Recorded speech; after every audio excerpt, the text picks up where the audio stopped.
Hi, welcome to the Second Rainbow Coalition Reading Group. We are reading The Young Lords by Johanna Fernandez.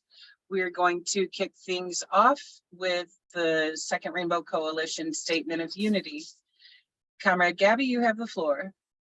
Thank you, Comrade Zen. I'll begin reading the Statement of Unity preface. The U.S. was founded as a colonial settler state based upon white supremacy and slavery, stealing the lands of the indigenous nations, breaking every treaty made with them, and confining them to quote-unquote reservations, concentration camps. As the country became more powerful, the eagle sunk its claws into other nations, making war on Mexico and grabbing its northern territory, invading Cuba, Puerto Rico, Hawaii, and the Philippines, and either annexing them outright or making them colonies or neo-colonies. And in the 20th century, it became the major imperialist power of the world, exploiting both the people within its boundaries and those in every other country, bullying them with military intervention, and robbing them of their rights to self-determination. As Huey P. Newton stated, we have two enemies to fight, racism and capitalism.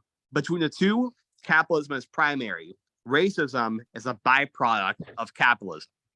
The working people of the world of every ethnicity or nationality face a common enemy that is destroying life on Earth.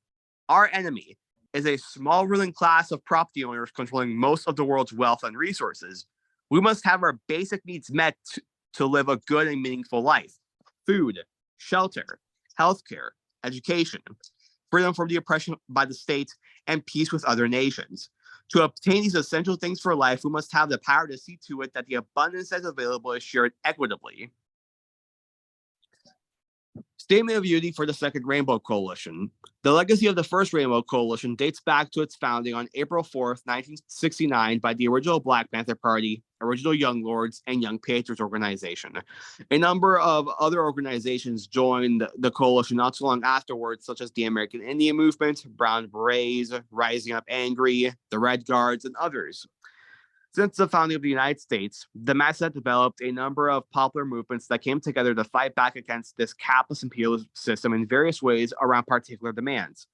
Nevertheless, none had established a movement quite like the First Rainbow Coalition. This historic movement was the first of its kind that established a model of class struggle like no other. Its charismatic leader, Chairman Fred Hampton of the Illinois chapter of the original Black Panther Party, stated, stated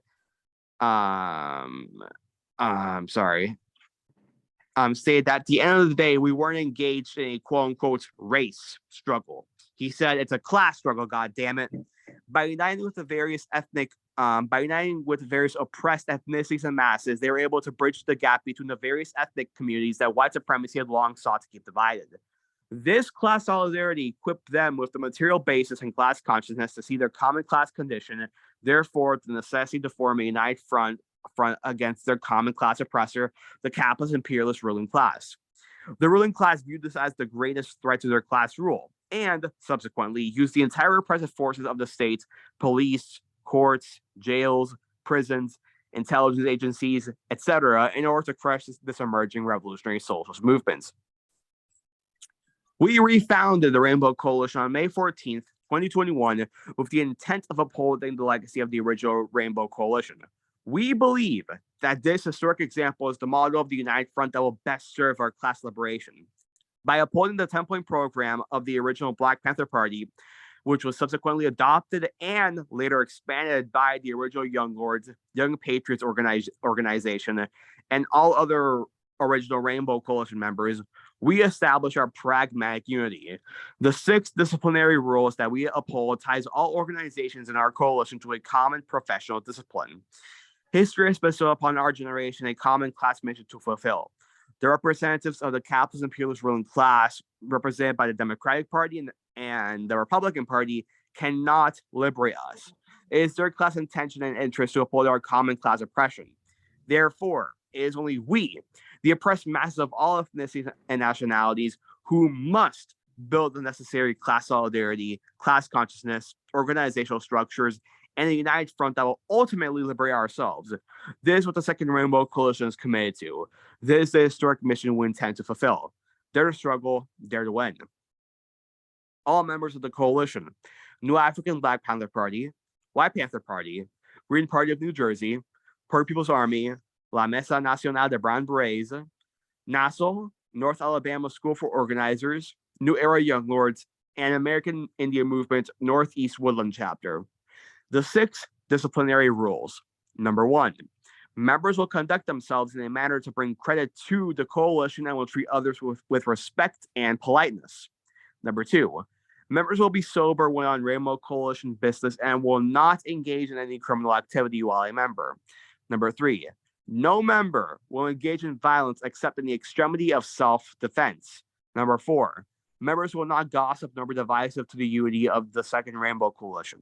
Number 5, members will not act as informers nor work against the members will not act as informers nor work against the purpose of the Second Rainbow Coalition. And number 6, nobody is authorized to speak for the Second Rainbow Coalition unless authorized to do so. And that is the statement of unity. Thank you, Comrade. All right. Go. Can everyone see the book okay? Yep. Beautiful. Yes. Chapter 5, Diseases of Poverty. As the golden age of American capital drew to a close in the late 1960s, the federal government began a protracted retreat from the idea that it would fund the common good. Moved to action by the growing significance of healthcare in American politics, society, and the economy, 1960s radicals launched some of their most impassioned battles in the field of medicine, where the contest between for-profit interests and public good advocates reached high intensity in the 1960s. For the Young Lords, East Harlem resident Mingo's untimely demise became an entry point to this frontier of organizing. Reporting on his death to the YLO, the newspaper of the Chicago Young Lords, Juan Gonzalez lamented that death should come early to those who depend on chronically delayed ambulances and long waiting hours in the city's emergency rooms. The tragedy brought into focus the potentially deadly fallout of a medical emergency involving police, city ambulances, and public hospitals in East Harlem, and prompted the Young Lords to mobilize both community and workers to demand decent health care. In the fall of 1969, the Young Lords joined community groups, nurses' aides, technicians, and hospital medical and administrative staff in a battle over cuts to East Harlem's major municipal hospital. To concurrent debates that emerged on the changing structure of healthcare in the city, the Young Lords contributed a document called the Young Lords 10-Point Health Program and Platform, centered on preventative care, health education, and socialized medicine. And in what is perhaps their most enduring legacy, the group brought militancy to a pre-existing campaign against childhood lead poisoning that pressured City Hall to take action on a silent public health crisis. At first glance, healthcare may seem a peculiar focal point of dissent for these actors. They were young and personally removed from the vicissitudes of aging and its attendant existential questions about illness and mortality. Their youthful embrace of revolution also instilled in them a fearless and invincible temperament. But larger forces steered the Young Lords' turn to health. They were in part following the example of the Cuban experiment, which made dignified health care for all a signature aspiration of revolutionaries around the world. Got some photos. Right on. Closing drive. They were also propelled by post-war changes in the structure of medical care in the United States, as well as by high rates of illness among the new migrants and the unintended consequences of their greater access to healthcare in the age of civil rights, which ironically also increased the incidence of medical discrimination. Though much of the scholarly analysis of the Young Lords to date has focused on the group's better-known drama-filled offenses, these more quiet and deliberate medical campaigns were a vital part of the Young organization. Involving many hours of face-to-face organizing, they represent the kind of immersive work that truly characterized a typical day in the life of a Young Lord. In 1970, Residents surveyed in East Harlem ranked health and police among the top 4 social problems most in need of government attention. In a classic example of poverty of riches, disease abounded despite the district's generous number of medical facilities in comparison to other low-income neighborhoods. The district had 4 large medical institutions, 3 teaching hospitals, and 1 municipal hospital. Yet, even compared to other poor districts, East Harlem registered higher rates of morbidity and mortality, tuberculosis, venereal disease, asthma, hypertension, diabetes, arthritis, and infant mortality. Women were more likely to receive late natal care or none at all and give birth to lower weight babies. The district's high incidence of illness was unsurprising. Excuse me. Given its disproportionate share of recent migrants from both Puerto Rico and from the South. A combination of historically specific developments increased vulnerability to disease amongst Puerto Ricans. Beyond the standard social stressors of migration, they would have to contend with mass-scale structural displacement in housing and employment, exposure to an environmentally toxic housing landscape, and white backlash to their claims to the city.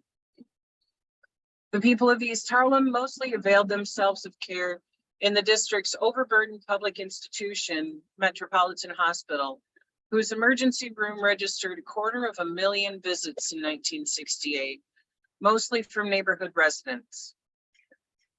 The considerable number of hospital visits in relation to the district's size reflected a new development in the urban north. Beginning in the 1960s, people of color in New York began to make more yearly medical visits than white Americans, a departure from the national practice where the opposite was the case. Complex forces were at work, including expanded access to healthcare, one of the many gains of the civil rights movement. By the mid-1960s, as civil rights leaders secured federal legislation against racial and gender discrimination, the movement's left-leaning grassroots organizers were influencing public discourse and popularizing critiques of racism that emphasized its structural and economic roots. The ideological shift gave way to passage of the Social Security Act of 1965, which created Medicare and Medicaid,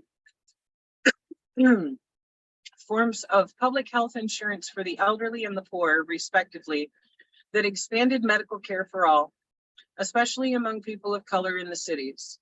But for this population, greater access,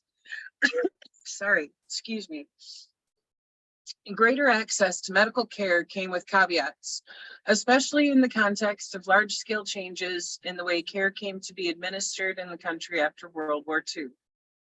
Before World War II, most Americans received medical care from private neighborhood doctors, the dominant providers of medical care in the country. Low-income patients who walked into the office of a solo practitioner were often treated at reduced costs. Yet because of segregation in medical care, many people of color also relied on outpatient clinics at voluntary and municipal hospitals, staffed pro bono by these same local doctors, who received in return a series of hospital privileges, including access to expensive medical technology. But by the 1960s, the administration of care had been taken out of the hands of individual medical practitioners, especially in urban centers. Large medical research institutions became dominant in the medical industry.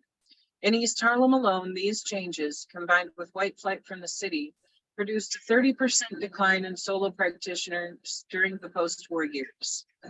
This meant that poor and working class residents in urban neighborhoods like East Harlem had fewer medical care options. They were compelled to seek medical treatment in large public hospitals affiliated with research institutions, where care was delivered impersonally on a mass scale. The causes of change were manifold. Large political and economic forces were at work. Changes in the delivery of medical care paralleled developments in the post-war American economy, where interests of concentrated corporate power and consumerism dominated. In this period, large medical research institutions, pharmaceutical companies, Private insurance interests and manufacturers of medical equipment came to dominate the country's increasingly for-profit medical industry. The Cold War imperative to outpace the USSR in science and technology funneled large subsidies and incentives to large private medical institutions and medical technology corporations. Research, development, and technology became the industry's chief priorities. The expansions of commercial health insurance in the post-war period and public health insurance in the 1960s, which favored full payment to large private hospitals, bolstered the profits and the dominance of large institutions. Medical training followed suit, with an emphasis on research and organ-centered specialization at the expense of patient-centered care and holistic medical wellness. Amid this transformation, wealthy and insured patients were turned into consumers of the latest advances in medicine. While this emerging system of medically fragmented care helped many, more often than not, it failed to find solutions to basic systemic health problems.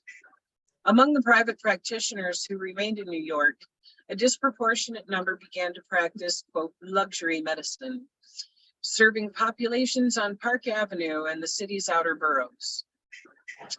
In the context of these changes, most working class and middle class white Americans received care that was increasingly impersonal and patronizing and involved long wait times and occasional medical mishaps. At the bottom of the chain, the urban poor were caught in a dilemma. A shortage of doctors in New York, among other factors, prompted the 1961 affiliation plan, wherein private medical schools received public funds to administer municipal hospitals and staff their key clinical departments with medical interns, residents, and senior doctors. The arrangement put public resources under control of private medical schools, which also meant that public dollars subsidized and expanded private infrastructure. The growing influence and power of large medical institutions in the post-war period, coupled with the advent of Medicaid and the affiliation system, transformed public hospitals into the major providers of medical care to poor and working class people of color in New York after 1961. Yet these people remained egregiously underserved. While their new insured status gave them more access to medical care, it also made them more vulnerable to medical exploitation by the city's public hospitals and the research institutions that managed them. Lacking a sense of entitlement, poor people of color came to be treated not as consumers of medical services, but as exploitable commodities and a captive demographic of for-profit medical practices, i.e. medical tests, prescriptions, and procedures. The young lord's personal remembrances of traumatic visits to public hospitals as children afforded them a unique perspective on the impact of these large structural changes on individuals and their families. The changes increased contact between the predominantly white and unreconstructed medical staff of underfunded and overburdened public hospitals and the new migrants, a class of patients who increasingly became the objects of medical student training. The young lords had been witness to this social drama as children when they served as their parents' indispensable cultural and language interpreters. Even before they got to see a doctor, waiting long hours in emergency rooms, the hospital's social hierarchy was starkly visible. In New York, hospitals' orderlies and housekeepers, the city's least paid workers, were entirely Black American and Puerto Rican. Although medical discrimination had a long history, under the new affiliation plan, racial inequality had become, and remains today, an inbuilt feature of medical schooling. Per medical school protocol, interns and residents receive training in the wards and clinics of public hospitals treating Black American and Puerto Rican patients, disproportionately poor people with higher rates of illness, whose inability to pay for services made them less likely to question or complain about their care. At an early age, members of the Young Lords felt shame after sensing the racist contempt with which doctors treated their loved ones. The experience of patients of color who often complained of being treated like animals in public hospitals on account of race was uniquely dehumanizing, medically dangerous, and exploitative. adding social injury to illness. This experience was not new, but the demographic increase of these populations in the city and the greater contact between people of color and public hospitals magnified the crisis of medical discrimination in the age of civil rights and established the groundwork for resistance. As new engines of the local economies in the post-war period, hospitals also became employers of large numbers of women of color, a heavily exploited army of poorly paid nurses, assistants, and orderlies, and of male janitors. In this era of civil rights, New York hospitals became major sites of labor organizing for racial and economic justice. This backdrop, combined with the example set by the Cuban Revolution's advances in socialized medicine, transformed health into a site for organizing for 1960s radicals like the Young Lords and the Black Panthers. In the spring of 1969, a couple of months before the emergence of the Young Lords in New York, the East Harlem Health Council, EHHC, sponsored a town hall meeting to discuss a coordinated response to changes at Metropolitan Hospital, the single largest provider of medical care in East Harlem. The hospital's executive administrators had announced a timeline for the implementation of cuts to Medicaid, which would reduce staff and health services. In pursuit of efficiency and lower costs, they also announced plans to combine the pediatric and adult emergency rooms, representing a step backward in medical practice that would sacrifice the special needs of children and expose them to the chaotic atmosphere of adult emergency rooms. The more than 100 individuals who gathered at the meeting formed part of a diverse and growing network of activists from across the country that identified healthcare as a significant human and civil rights struggle. Activists included civil rights, Black power, and community organizers, local residents, and radicalized medical students, physicians, nurses, and other hospital staff from across the country. The movement groups involved in health justice work included the Medical Committee for Human Rights, Student Nonviolent Coordinating Committee, Freedom House Ambulance Service in Pittsburgh, which established the precursor to contemporary EMT certification, Student Health Organization, Black Panthers and Young Lords, and later the Pediatric Collective, a group of 31 residents and interns at the Lincoln Hospital in the Bronx. In East Harlem and across the city, these loose groupings of health activists employed various forms of resistance to forestall budget cuts. In the summer of 1969, while knee-deep in the garbage offensive, Juan Gonzalez and Carlito Rivera began to represent the Young Lords at the ongoing meetings and actions at Metropolitan Hospital. By that time, the EHHC was distributing flyers, gathering signatures against a newly announced emergency room construction project, and holding demonstrations in the hospital lobby. Hospital administration initially approved the mix of protest and advocacy in the lobby, hoping that the actions would raise awareness about its significantly reduced operating budget. But shortly thereafter, it retracted support. The Young Lords joined the cacophony of lobby conversations on the workings of the medical system, its inbuilt inequalities, and the disproportionate incidence of disease among the residents of East Harlem, among other themes. One Young Lords flyer read, "Do you know that asthma, tuberculosis, mental retardation, diabetes, and drug addiction are higher in East Harlem than anywhere else in the city?" In hospitals and on street corners across the country, from Baltimore to Oakland, and from Pittsburgh and Atlanta to Chicago, other 1960s health activists were engaging in similar dialogue. Collectively, they pried open withering movement critiques of the country's for-profit health industry, demystified the medical field, and challenged its exclusivity, esoteric jargon, and paternalism that excluded patients from involvement in their care. In New York, the movements helped the political analysis of the Health Policy Advisory Center, Health PAC, of the Institute for Policy Studies, a Washington-based think tank. Formed to study New York's affiliation system and led by Rob Berlage, The center concluded that the health empires it empowered were vested in a privately controlled healthcare system, unconcerned with public health. In 1971, the center wrote, quote, "Health is no more a priority of the American health industry than safe, cheap, efficient, pollution-free transportation is a priority of the American automobile industry," end quote. No fucking surprise there. We're all aware at this point they don't give a shit about our actual health. It's health business, not health care. Yep. Its investigations revealed that the affiliation plan had failed to qualitatively improve municipal hospital conditions. Worse, they exposed widespread corruption of private medical institutions, which routinely siphoned off large sums of federal and city funds, granted to administer and provide medical staff to the municipal hospitals to advance their own research and payroll needs. A New York State investigation commissioned by Governor Nelson Rockefeller later confirmed these findings. Beyond protests and actions inside and outside of hospitals, New York's network of health justice workers established vehicles for long-term planning. They developed, quote, lay health advisory boards, the purpose and function of which were contested among them.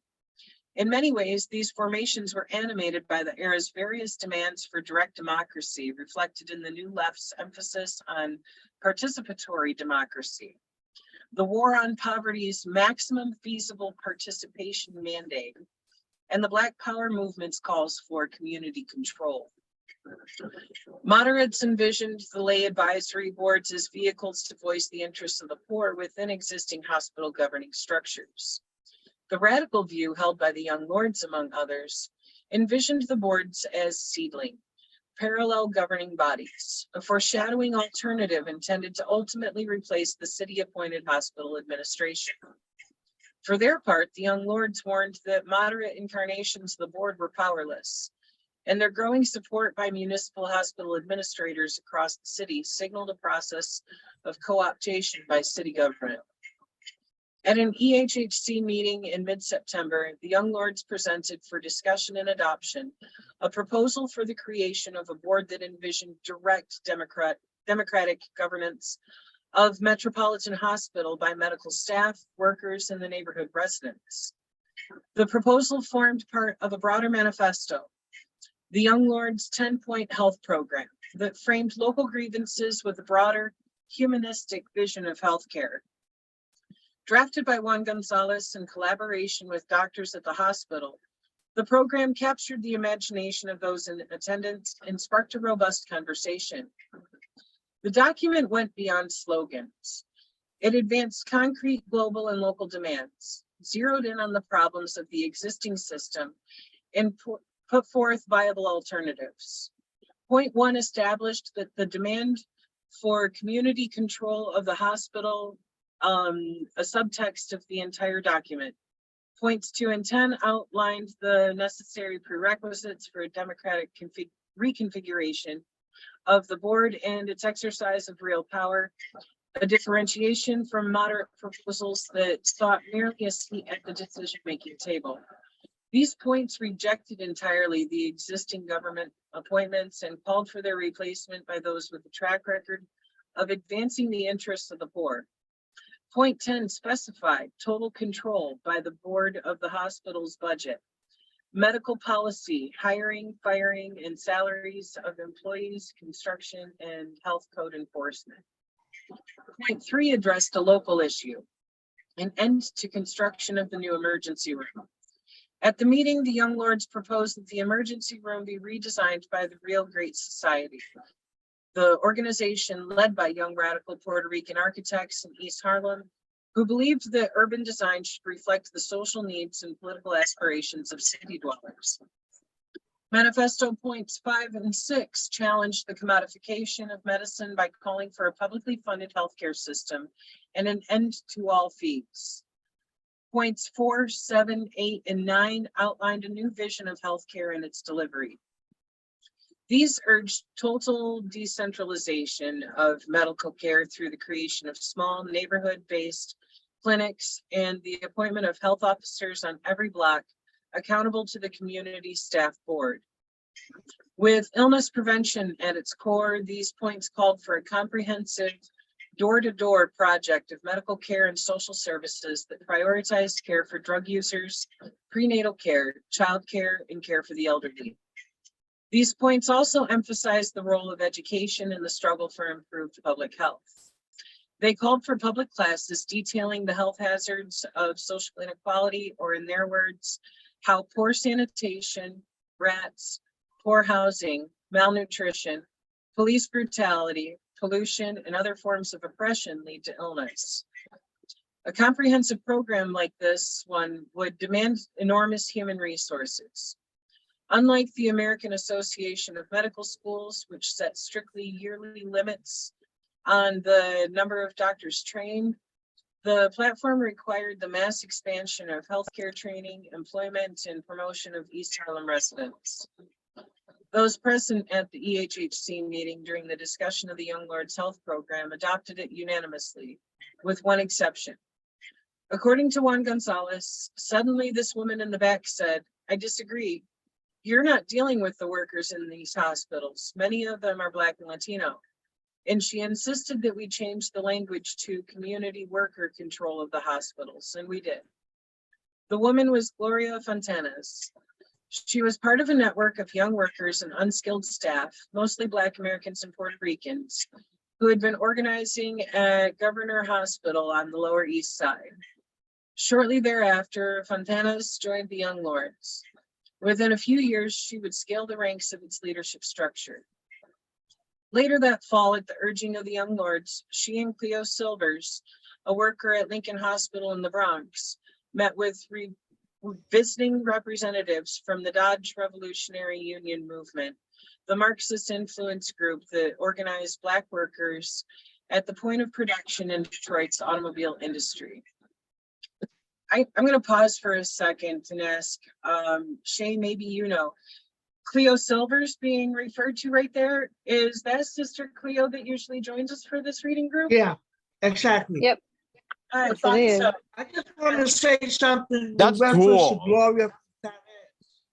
You know, later on we'll discuss it in more detail. But Gloria Fernandez was the person whose behaviors and attitudes within the party, you know, brought about drastic changes, which eventually led to the destruction of the party.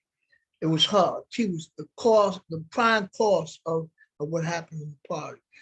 But we'll discuss that further later. Okay, great. I'm sorry, I spaced out for a second. Who did you say? What was the name? Which one? Gloria Fernandez. Gotcha. Okay, thank you. I wish Sister Cleo was here so we could pick her brain about that situation too. I know she's got a lot Also, going on sisters there. and sorry, go ahead. You know, she just got involved in a central committee, man, and she brought about a lot of changes. One of them was, man, to take the party and take it to Puerto Rico, you know, and establish a party over there when a lot of Puerto Rican young laws could not even speak Spanish. You know, they couldn't, and yet, how could they relate to people in Puerto Rico when they couldn't speak Spanish? You know, and that was one of her policies, Gloria Fernandez. You know, so anyway, enough of that. Sounds like, you know, some education there on learning Spanish, you know, should have maybe been incorporated into the program. Definitely, yeah, learn Spanish. You see, because there's a different culture, man, involved in Puerto Rico as opposed to Puerto Ricans in the United States. There's a different culture involved. You got to understand the cultural aspects of the nation. You got to understand that, well, the economics, you know it, but the cultural aspect is very important, you know, and a lot of people just went by the wayside, man, because they couldn't relate to Puerto Ricans on the island. You know, they couldn't relate. And so they came back and eventually, if you know, the party fell apart. Thank you for sharing, Shay. Joe, I see you've got your hand up. Go ahead, comrade. Yeah, I was wanted to take, well, I mean, I got a lot to say, but we can keep on reading and we'll talk after. But anyway, as far as Sister Cleo, what does she go by on Facebook? Because I can't find her phone number anymore. And I type up Cleo and nothing comes out. I think she goes under a different name. Or no, maybe not a different name, but something before Cleo. If you can share that with me, Sister Zan, or anyone, so I can get back in contact with her, because we were doing some work already previously and kind of lost contact with her. I don't have her number. I don't have nothing of her. She's in one Oh. of our chats. I can try to find the contact and I can She's- send it to you because I think it's only one specific chat. So I can try to send Oh. her contact to you. Yeah, Oh, I if you, think- can, if you could do that, I'd appreciate it. Okay, thank you. That's all I wanted to say. I was gonna say she's in the Second Rainbow Coalition chat. So yeah, she's there. right on. Am I still on speaker? Yeah. Yep. Oh, yeah. Whatchamacallit? I think it's really, really important because I, if I'm not mistaken in our conversation, that she was not only a Black Panther, but she was a young Lord also. Yes, she In was. the past. Yes. I just wanted She's- to ask that. When the hospital was taken over, when Lincoln Hospital was taken over by the Young Lord Party, that's when she then got involved with the Young Lords and became a member. Yes, she was a Panther. She's a good soldier. She was a hell of a sister, man. That's awesome. I know. I didn't know that. I had no idea that Cleo being referenced in the book was the Cleo that we knew. I had no idea. That's really fucking awesome. It's the same person. Yeah, I figured I would ask because I knew she was from the New York area, so I figured that was probably her being referenced, you know. That's Yeah, why. That's that's why. one of the- If you remember when she first came to one of the meetings, she looked at me and she said, "Yeah, Chair, I know you, but I don't remember. You know, I don't remember. Maybe she know me from from when the some young laws went to Attica. You know, she was in the party then." Yeah, I think that's one of the she's- most powerful parts. Sorry, Joe. I think that's one of the most powerful parts of being a member of the Young Lords is the fact that there are so many elders that we still have that we can reference and refer back to, and they're still active. They're still doing stuff. David's out there all the time. Like it's dope to watch and see and be able to actually converse with these people. Even High, like when High was here and all that stuff too, like not even just the Young Lords, but just this movement in general is a very different I don't know. I just say, there's perspective. I'm sorry. Right on. No, go ahead. Let me say this. I just hate to say this, man, but Paula Guzman is currently in a nursing home. Oh man. I did some research, man, because I'm trying to get him. I was trying to get him to come to the Attica event that's happening on the 9th of September, and I found out that he was in a nursing home. He has mental problems, and Felipe Luciano, he's no longer political.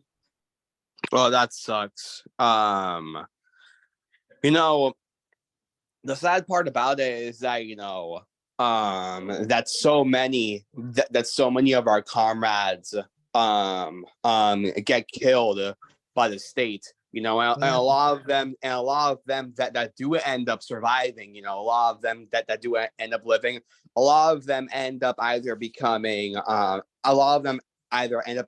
apolitical, or they just end up becoming reactionary, so it's just kind of sad to see that, so when we do get an elder that is still revolutionary, and that's still political, and that still has that ideological and political line, it's that much meaningful, Yeah. Yeah, I just want to add. Oops, sorry. Go ahead. Nope, go ahead. Nope, I cut you off last time. Go ahead. No, I wanted to add, and I'm really patient, so thank you, sister. that she lives in Memphis, Tennessee now. And she actually is helping with some brown berets out there and against street violence and police brutality. So she's still active today. Like she's not all in the woodwork. She's still making action. I just wanted to share that. That's all. Right on. Joe? Go ahead, Alyssa. I was just gonna say, back when we were talking about the event in Chicago, you know, I know that we've heard about Juan Gonzalez in the book. He's the one from Democracy Now! But I saw when Cha-Cha saw him, I saw a video where he just kind of looked at him and just jokingly said, "What, did you get transferred to Chicago or something?" And it was just like, you know, it was just like old comrades, you know what I mean? Like, it was just the cutest little well, to me it was cute because but you know what I mean, it was just so powerful at the same time because they just, like, I don't know, they're just people, they're just humans. It's great. I love it. Exactly. Right on. Thank you, Alyssa. All right, might as well hop back into the reading there. Where were we? Before long, Oh, sorry. I was gonna say, Sister Zen, if you ever start feeling tired, I could take up reading. right on. Thank you. Or I same. appreciate it. Let's see. Before long, the two women founded the Health Revolutionary Unity Movement, HRUM, which posited that Black American and Puerto Rican health workers in New York were strategically positioned to link labor and community grievances. Like Drum, HRUM sought to leverage labor power to fight racism in the labor movement and demand better conditions and wages. It argued that health workers of color were ideally positioned to expose race disparities in health and advocate for a fundamental transformation in the healthcare system. In its totality, the 10-point health program advocated restructuring healthcare in East Harlem and beyond around humane, patient-centered medical care focused on illness prevention through routine care and education. Its underlying premise held that through training and education, ordinary people had the capacity to administer and deliver the best healthcare for themselves. The Young Lords' proposal drew inspiration from the Cuban Revolution's health experiment. In 1959, Cuba had abundant overlapping medical systems in the cities, a weak state-run healthcare system for the poor whose services were unknown to many, a severe doctor shortage because many fled after the revolution. Sorry, hold on a second. Yes, you just entered the waiting room. Click that and let her in. And virtually no rural medicine, vaccination program, or pediatric care. The Cuban Revolution's principal task was to create egalitarian access to comprehensive clinical, environmental, and community health.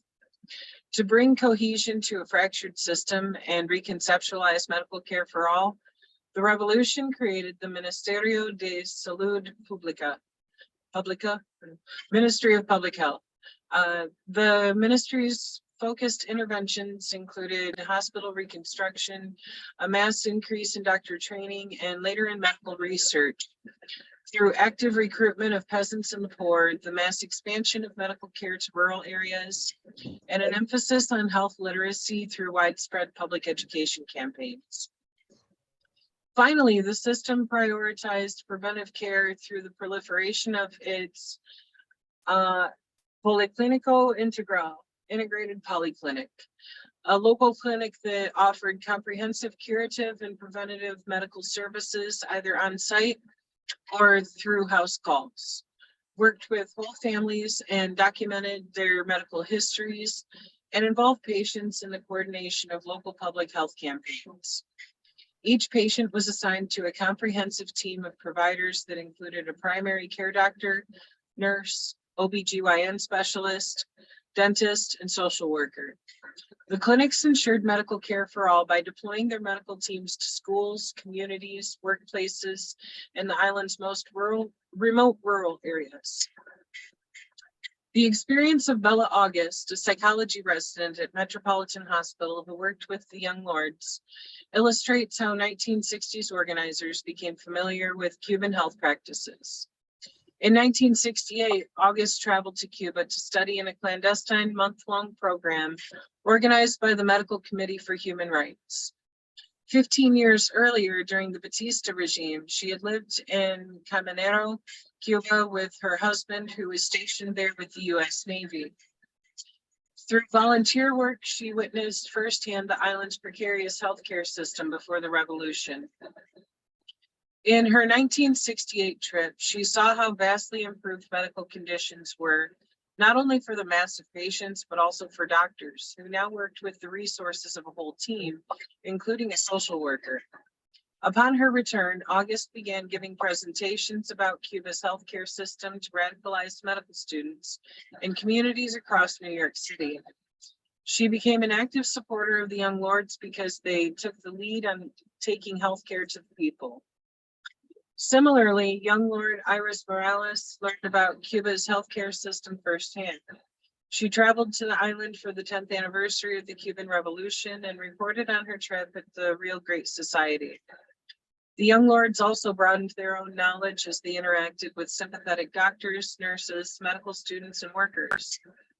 In their own words, quote, "We learned that the Fascist American Medical Association for years has been trying to keep the number of medical schools down, that drug companies like John, Park, and Davis, etc., push harmful drugs for profit and have, excuse me, much influence in Washington and state legislatures, and that there are things called health empires, medical schools and private hospitals that through affiliations, contracts with the city, operate and run public hospitals."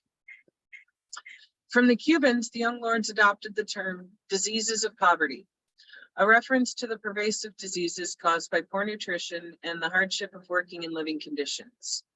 Tuberculosis, lead poisoning, asthma, drug addiction, and domestic violence to the Young Lords were among the most common diseases of poverty of the North American ghetto. Their program sought to increase community awareness of the impact of power, poverty, and racial oppression on public health.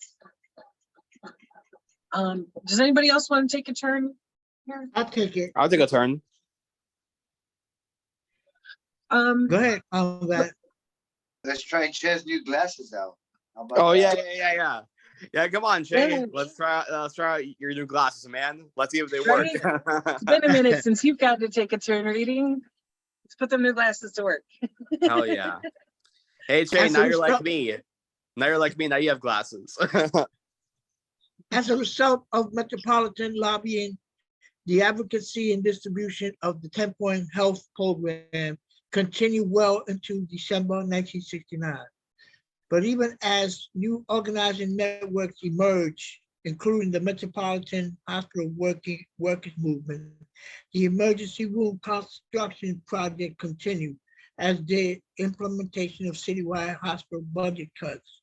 The Young Lords proposed increasing political pressure to halt the emergency room construction through direct action. On December 5th, 1969, a group of approximately 50 Young Lords, medical staff and hospital executive director. Wait a minute, what happened here?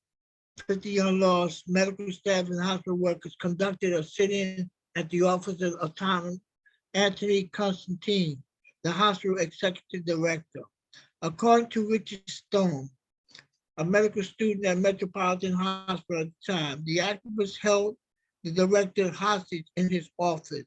One of the demands for his release was the appointment of hospital staff at a clinic in the Young Lords headquarters. Bella August, who participated in the sitting, caused Stone's recollection a slight exaggeration. She recalls Dr. Constantine was a huge guy. We weren't going to do a physical thing to the guy. We had no way of holding him hostage. We were unarmed. Carlito Joveda remembers the protesters surrounding the office rather than sitting inside of it. both recalled that because residents and hospital workers were among the protesters, the hospital refused to call the police to avoid a public relations crisis. August as we went in there and we exposed what was going on, and they didn't like the publicity. The disastrous emergency room construction project along made clear that health was not the main priority. There was no reason why this enormous medical facility couldn't do more for the community. The New York Times reported that the activists occupied the hospital for 7 hours and some staff members were visibly annoyed.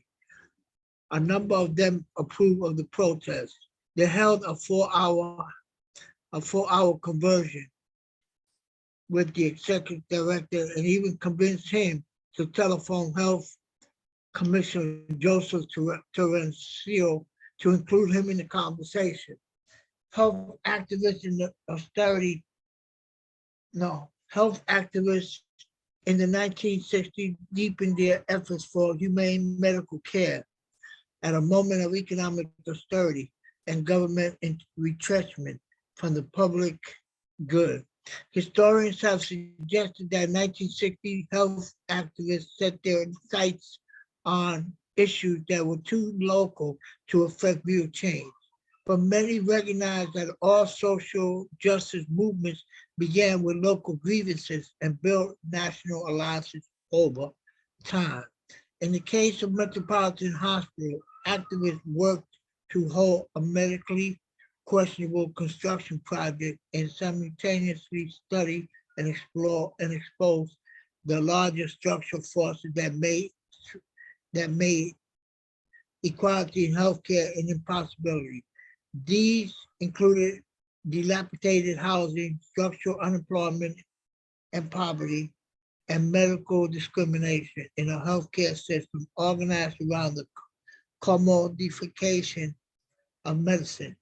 Other specialists of the era point to the limitations of community control, which emphasized questions of local governance when the problem was one of resources.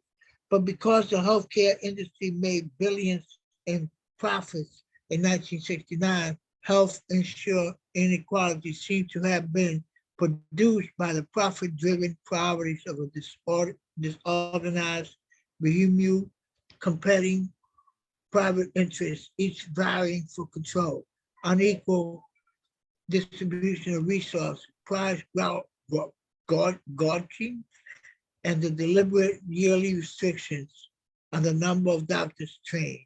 With the Community Workers Hospital Board at its center, the Young Law's 10-point health program offered a compelling example of what effective and humane medical care will look like. Although it was not merely a manifesto on governance, given the entrenched nature of racism in medicine and the public health and the public hospitals. The idea that these should reflect the ethnic and racial composition of the communities they serve was an elementary call for democratic reform. Although organizing in public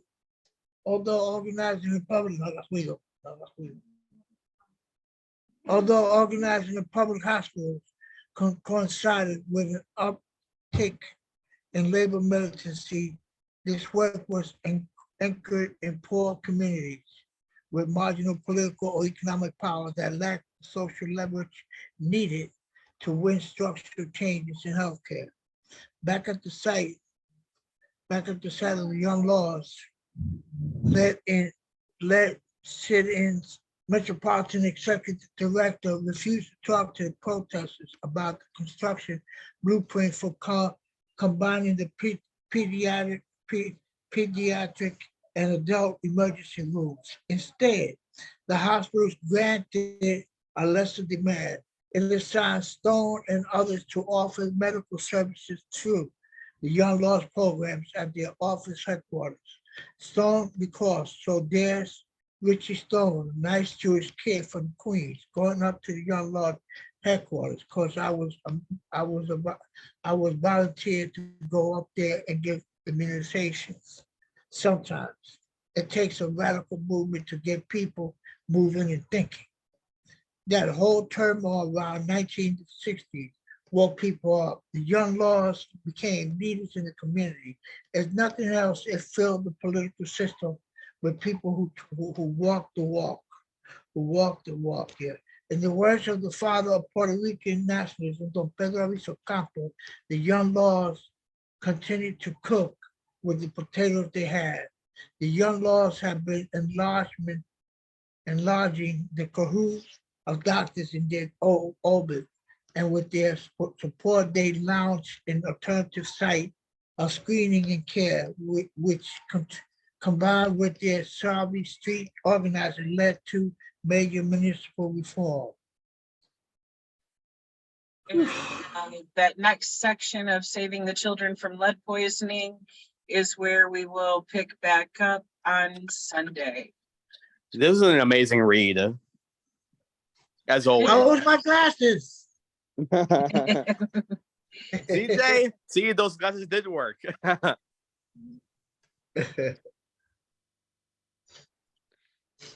I love how they were able to actually, invoke some change in their medical care system there by standing together. That right there shows exactly how much power we have as a community when we come together. Yep. Exactly. It's really awesome. That right there, that's how you radicalize. That's how you radicalize and provide for the masses. They saw the materialistic conditions and the materialistic condition and the materialistic needs of East Harlem, and it provides for it through medical services, through a free healthcare program and a healthcare point program. And once they saw them organizing and engaging in collective agitation and organizing and activity, then they start to join in on it as well. Observation and participation. And how they were going over how, especially in East Harlem, how it was so ridden with disease and illness due to the large number of non-white people within East Harlem, and due to the racial hierarchy, redlining, and defunding of colonized communities. East Harlem was especially rampant with disease because so much of East Harlem was composed of colonized people. Which made it that much exploitative when they started to privatize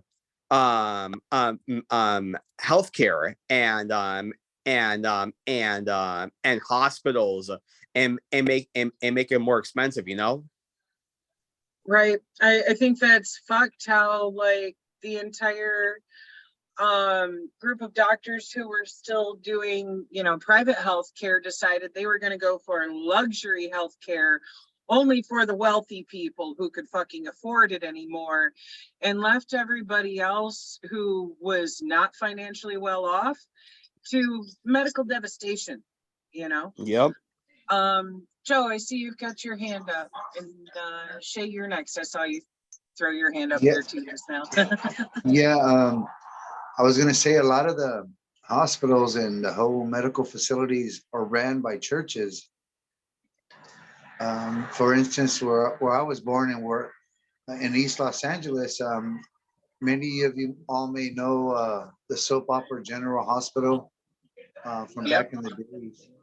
I don't know if they still reoccurs, but anyway, that was the main hospital for the rich elite.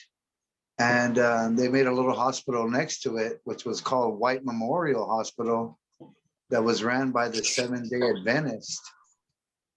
So I seen, and that they have also Catholic hospitals, St. Jude and whatnot that you guys might know today. But a lot of them were ran by the churches. So that was just another way of just making money. And usually they put them in the poor communities. That's, and then I wanted to say, damn, like they say, damn it. And they put my birth certificate saying I'm Caucasian. Like, damn, what the hell kind of shit is that? Okay, that's all I wanted to say. That's bullshit. That's bullshit right there. What the fuck? You know, they did that to a lot of indigenous people for a long fucking time. It was a way of fucking continuing the whitewashing that they were already doing with shit like kidnapping children and taking them to the Catholic schools and shit like that. I don't know what they were thinking of, like, well, maybe if we put Caucasian on this fucking birth certificate, then, you know, we can pretend everybody's white. Yeah, and Like, if I ever voted, it would be a Caucasian vote. You know what I mean? right. I wonder if there's any way you can go and like hit the county clerk's office and be like, excuse me, you see this bullshit? Fix it. Change it. I would do that. In that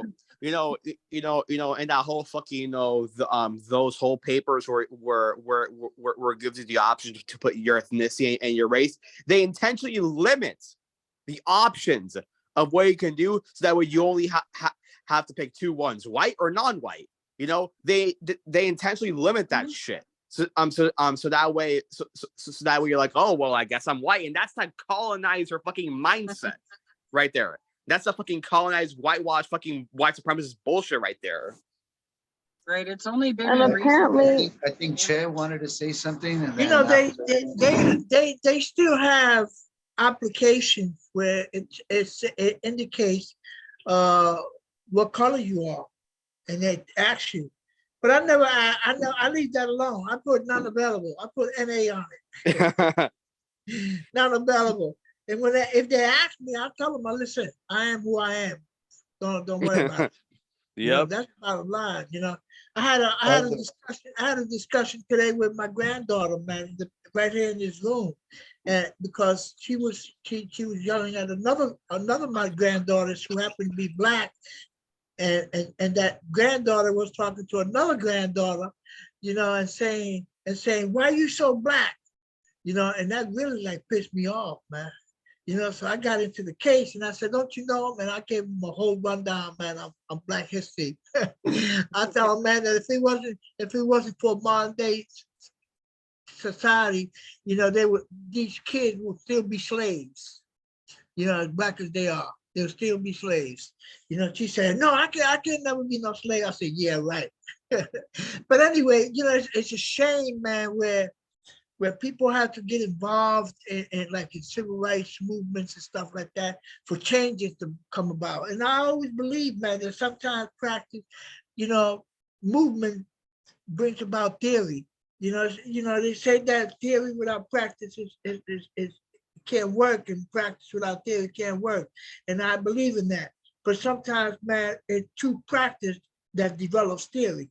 Would y'all accept that? No, yeah, I've said before, and I'll say it again. Praxis changes theory. Also, I saw Alyssa's hand up. Sorry about that. Go ahead, Alyssa. I'm sorry, isn't it like isn't it true that it's like the whole check the ethnicity box, or I don't know what the correct term, race box, I don't know what's on the papers, but isn't that only a thing here? Like if you end up asking somebody like in France, what do you call a black French person? They would look at you like you have 12 heads because they don't know what the fuck you're talking about. Yep. No, yeah, yeah, it's only a US thing. It's the whole fucking because for me I have to sign an ethnic box and I have to sign a race box, and it's like, are you Hispanic? Are you white? Are you this? Are you that? And that whole bullshit. And that just like, oh, just that shows like how fucked we ourselves are. Like, yeah, obviously that's why is that ever a necessary answer? Just like, why do you care what my gender is? You know what I mean? Like, all of those things are just ways for you to discriminate on, like, say it's an application or whatever, you know what I mean? Say I don't want to answer the gender question, or say I don't want to answer that question, they're gonna be like, why? You know what I mean? Mm-hmm. You know, I think a lot of sorry, go ahead, you go. I was just gonna say, I think a lot of it started with like the census, including those questions. And then they started putting it in like medical paperwork and all kinds of other shit in order to assess the situation and see what was going on as far as who was getting access to the services. But at this point, it really is just one of those unnecessary things that it's like, why the fuck do you have to even ask this? Why does it matter? Is this going to affect the healthcare that I receive from you? And sadly, we can see the answer to that is yes, it does. Right, and we're all like at this point, I mean, I'm not that I know of, but like everybody is so I don't know if this is going to be politically correct, but everybody's so mixed in this, you know, hello, like how let me check all of the boxes as a matter of fact, really fuck you up. You know what I mean? Like how the fuck are people supposed to answer that question half of the time? You know, you know, I've started seeing more and more how they give you an option that literally just says multiracial.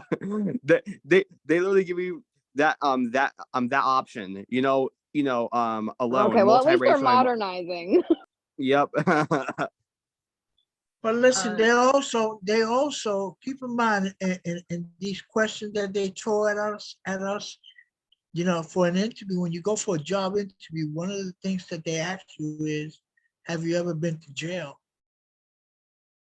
And that in itself is a catch-22. Because once you can't lie to them, you know, and when you tell them yes, you lose the possibility of a job. It's funny, man. I was living at one time. I was living in Canada, and I came home. Me and my wife, we came home, and I'm not home. We came to the city to visit, and we stood over the weekend, and then we went back on the bus to Canada because we were living in Canada, and as the bus stopped at the border, you know, for inspection, you know, my wife says to me, listen, why don't you ask these people, man, you know, about what's the possibility of us becoming citizens of Canada. And I said, yeah, okay, I asked them, you know. So I asked them, and the first thing that the motherfucker said was, have you ever been to jail? That put me on the spot, man, because I said, oh God, man, now what am I gonna do? But I can't lie to them because if I find out, it's worse. So I said, yeah. As I said, yeah, man, the woman that behind the desk, man, came and handcuffed me.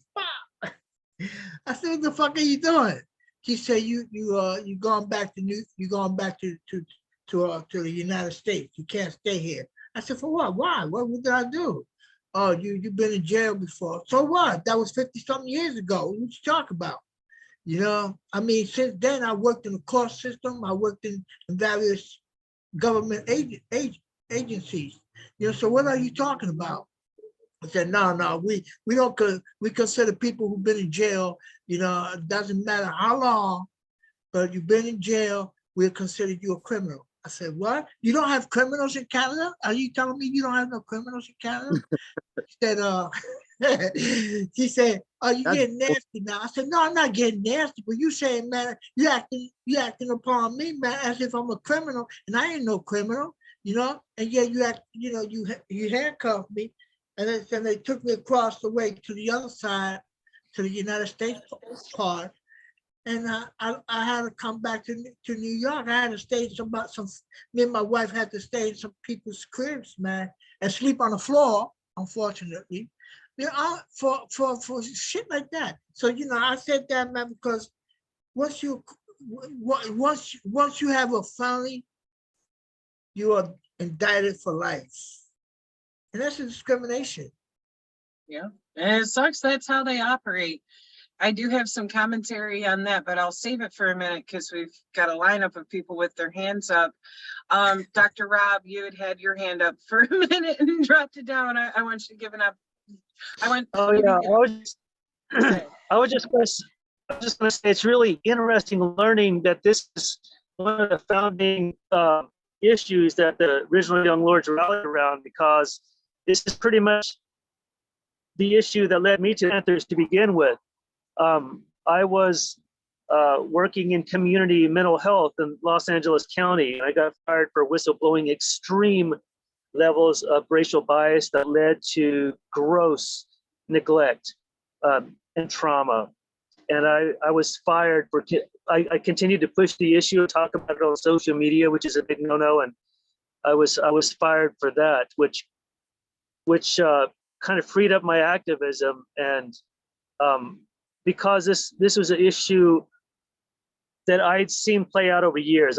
I've been in this field since, I guess my postdoc was in Watts back in 2005, and I got fired last year at 2022. But I've seen over the years the Department of Children and Family Services and Child Protective Services. I've completely seen them just walk into a situation and make complete assumptions, just with a complete set of unquestioned assumptions, and that go unchecked by and large. And I check those assumptions every time, and that led to repeated write-ups.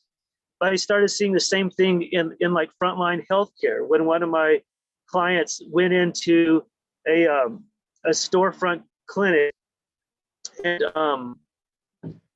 and was immediately subdued and anesthetized with Thorazine because she walked in having a panic attack, and she had her children with her. But she did the right thing by walking in, and they detained her children. And when she woke up, her children were gone, and it took her like a year to get them back. And that was the last straw for me, because I'd seen so many families traumatized by very severe, just they're absorbing taxpayer money without doing anything for the community. So I started working with the Los Angeles Community Action Network, which is a lot like the programs that they're describing there, really pushing for public accountability over healthcare and DCFS and the host social services system. Wow. That's insane. They should have never taken her children because she needed to go into the hospital. For fuck's sake. Why don't They hospitals just looked have at her things and like went, child care? yeah, they looked at her and it's like, okay, she's a black woman. She must be a drug addict. She must be homeless, and she was neither. And yeah, and that shit happens so much. And if it happens in places like Los Angeles to the degree that it happens, I know it happens in a lot of smaller towns. And one of the things I would want to see the demographics on that I haven't seen released yet is, I know just from years in the field, a lot of social workers are married to police officers. And I think a lot of them see their job almost like they're an extension of the police force. And a lot of healthcare administrators that in public health kind of have the same sort of cop mentality. And you hear they're like pro-cop and, you know, anti-proletariat bias during meetings all the time, you know, and you get tired of just being the one who's constantly pointing out their fucking privilege, you know. Right, That's all. I would punch the shit out of them. Fuck that bullshit. God fucking damn. That I would literally rather watch paint dry for 10 hours and fucking listen to them for 5 minutes. That sounds fucking torture. God damn. I did it for as long as I could. Like, god damn, that right there is horrible. She had to fight to get her children back for a fucking year. Like, They buried damn. a lot of the early reports because they knew they fucked up. And I tried to contact her with NPR. Like, I found a local NPR journalist that was interested in further exploring this case and possibly shedding light on this situation. And the social worker literally told her, if you go to the media, you will never get your children back. I mean, that's a level of it, Nazi-like extortion that That's something I else. was incensed by. And so because I refused to hide my anger about that issue, I repeatedly got written up until they finally. That shit right there, like, what the fuck? You'll never see your children alive. What the fuck are they? The Punisher? The fuck? Like, what? Like, God fucking damn. That's disgusting. That is fucking disgusting. And And people. And that's when I realized hope for the systems is, and that's when I started reading Lenin along with the Sanchiku political education class. Right on. That's all I've got to say for now. Right on. You know, that shit right there that shit right there about that woman, that's the fucking racial oppression in the healthcare system that the young lords are talking about right here. You know how fucking how colonized people are how colonized people are treated as fucking guinea pigs, as if they could be fucking experimented on. And as you were saying, because the more I think about it, the more it makes fucking sense, because some of these fucking nurses and some of these fucking healthcare workers act like cops. They act like they're like, sorry, I'm stuttering. They act like they're fucking military personnel. They act like they're dealing with fucking terrorists, well, quote unquote terrorists. Like, it's fucking wild to me. Like, these are fucking human beings. Like, what the fuck are you doing? You're not Batman. Like, goddamn, it's fucking disgusting. Oh, I'm really disappointed in SEIU 721. They're not really doing anything to purge that from the department, but it's really prevalent. And they support, I think the Social Workers Union is related to SEIU 721. God damn. Guys, I gotta step aside for a moment. It's like police unions, you know?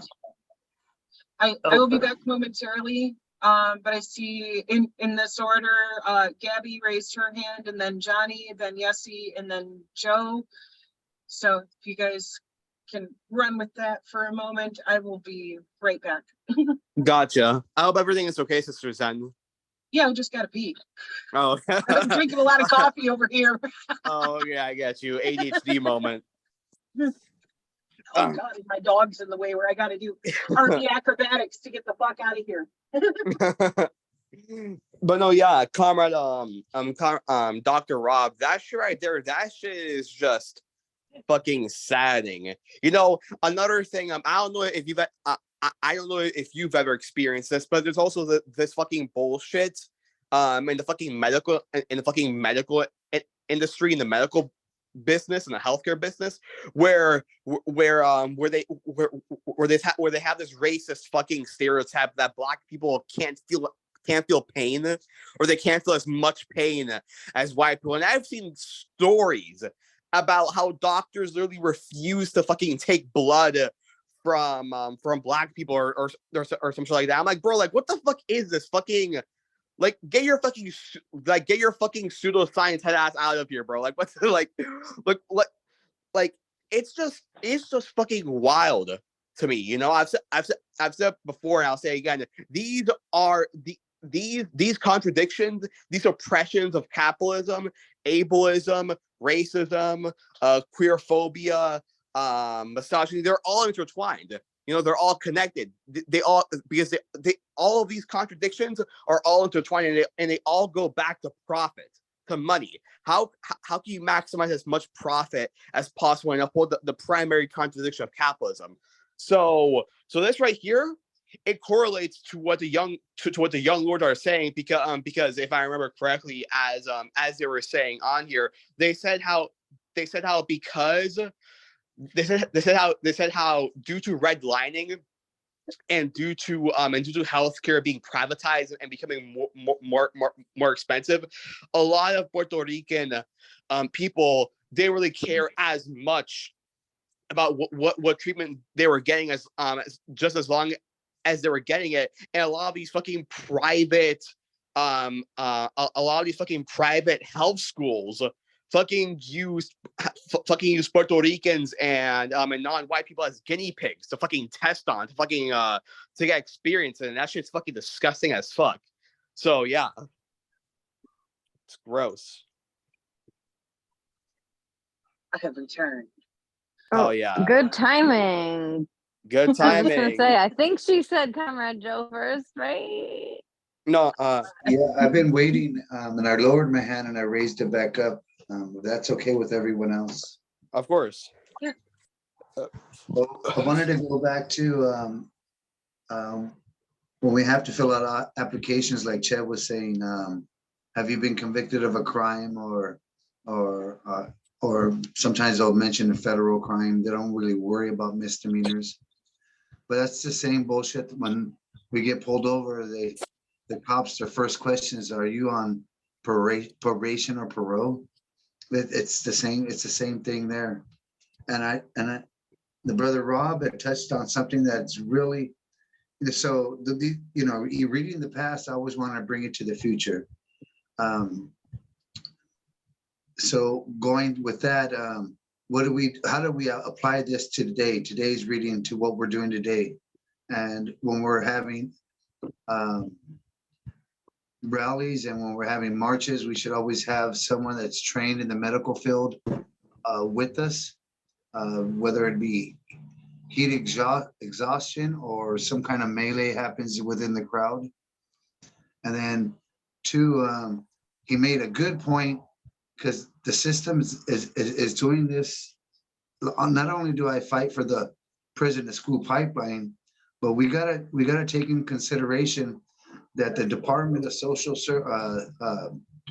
Services for kids target low-income families. They create this bullshit, and it happens in the hospitals and it happens at the police. So the police and the hospitals are intermarried, or they all play golf together, whatever they do. And they target low-income families because adoption is a business.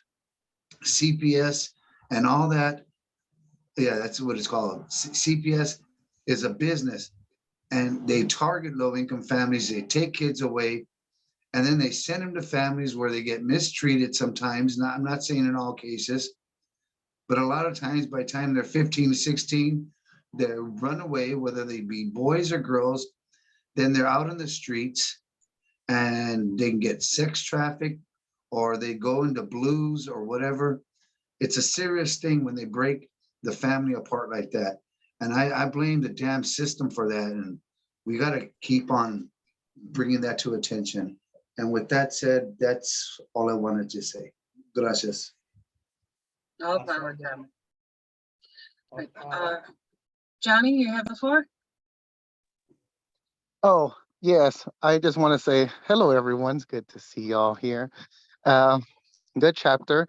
And back to Cleo Silvers, I got a chance to interview her probably 4 months ago because of my anthology book, the second volume.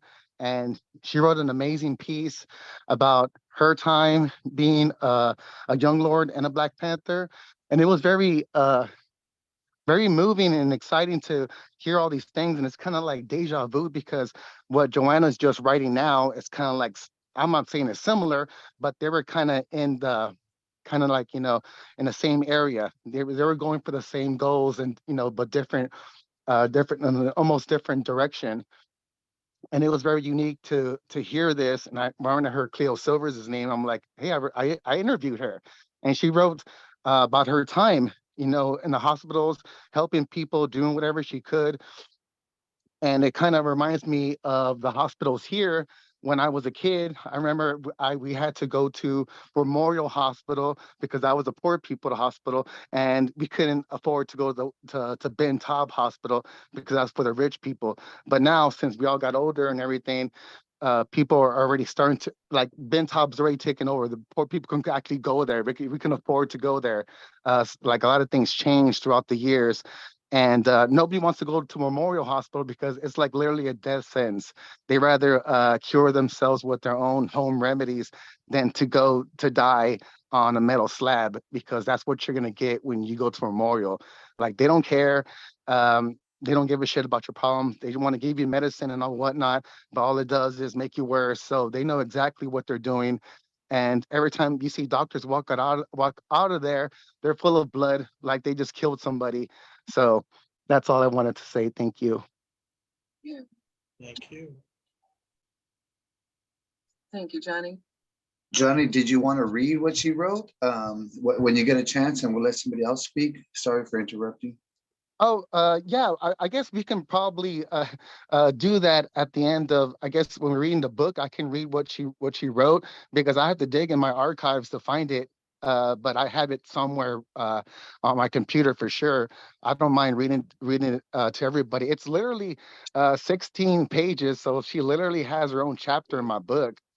But it's cool. I told her to write as many pages as she wants because I believe what she wrote, everybody needs to hear it. And she's like, well, I have a lot. I'm like, that's all good. If whatever you have is good with me. So she wrote the most out of anybody. So that kind of tells you that she was everywhere and she documented everything, kind of like what I do. But it's good seeing it from somebody like, from back in the day, hearing their origin story and they're writing it just like anybody else, but you're visualizing their actions and their movements and what they say. And it's kind of grown to you to a point where you're like, kind of know how to handle different situations now because of these strong movements and these actions this person took. So I guess when the chapter's done, I'll gladly read it. I don't have no problem with that. That would be awesome. Thank you, Johnny. Hell yeah. Yeah. All power, Cameron. Yessie, you have the floor. Hello, everybody. Hope everyone's doing good today. Thank you. Yeah.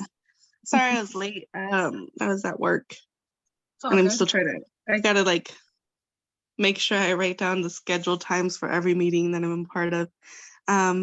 So yeah, going back to the race ethnic classifications, that's changed over the years. First, it was just white and black, and now we have more options. But it's all part of erasing indigenous cultures, indigenous peoples. And then in different countries and different parts of the world, they also classify you based on your shade of darkness, how brown you are, how light you are, how dark you are, and even the texture of your hair. So everywhere it goes is just Your it's really hair? interesting to see. Yeah. There's this movie, Chris Rock, I think he did it, Good Hair. And it talks about how hair is so important in the African community, African Black community, because there's even discrimination based on the type of hair you have. If it's whiter, straighter, or less nappy, as the term is, it's preferred. It's more professional. It's more considered more beautiful or whatever. So it's really good to watch. I watched it years ago. But yeah, I actually wrote a poem kind of touching on that subject if people would like to hear. Absolutely. And I wrote this poem in response to, first of all, just people struggling to say my name, and then pretty much just calling me different things or trying to shorten my name, make it easier for them. And it's not that hard. Yesenia is pretty much phonetical. People could sound it out. If I had to learn English and say other people's names and stuff, you can learn Yesenia. Wait, Yes, so Gabby? oh no, I was just surprised. People intentionally mispronounce your name. They just don't even try, or they'll laugh it off and be like, oh yeah, my ex-boss and his coworkers, older white men, they're all, one of them was struggling to say my name. He's like, yes, yeah, oh, I'm not even gonna try, it's too complicated, and they're all chuckling. Yesenia, it's not that hard. What the? I know. Yo, the thing about Spanish is that when it comes to most words, how it's spelled is how you pronounce it most of the time. So I think it's not hard. Yeah, so, and I really lost respect for my boss because he just laughed along with him. He's like, oh yeah, I know. Instead of being like, no, this is how you say your name. And for people, for me, it's important to be able to pronounce or even attempt and try to get a person's names right, because that shows respect. That shows I see you, I'm trying. Like you are a value. But if you just disregard their name and try to label them something else, like that's just colonial shit right there. Yep. So here's the poem. It's called Still I Thrive. Yesenia Valdez Ortiz Alvarado Solis. Colonial rebranding to please your dead tongue. Yet you still struggle to pronounce my name as if I was as alien as you. But my skin is still brown and my hair grows with a twist. My DNA still holds more truths than your documented lies, mass printed in history books and biased government census documentation.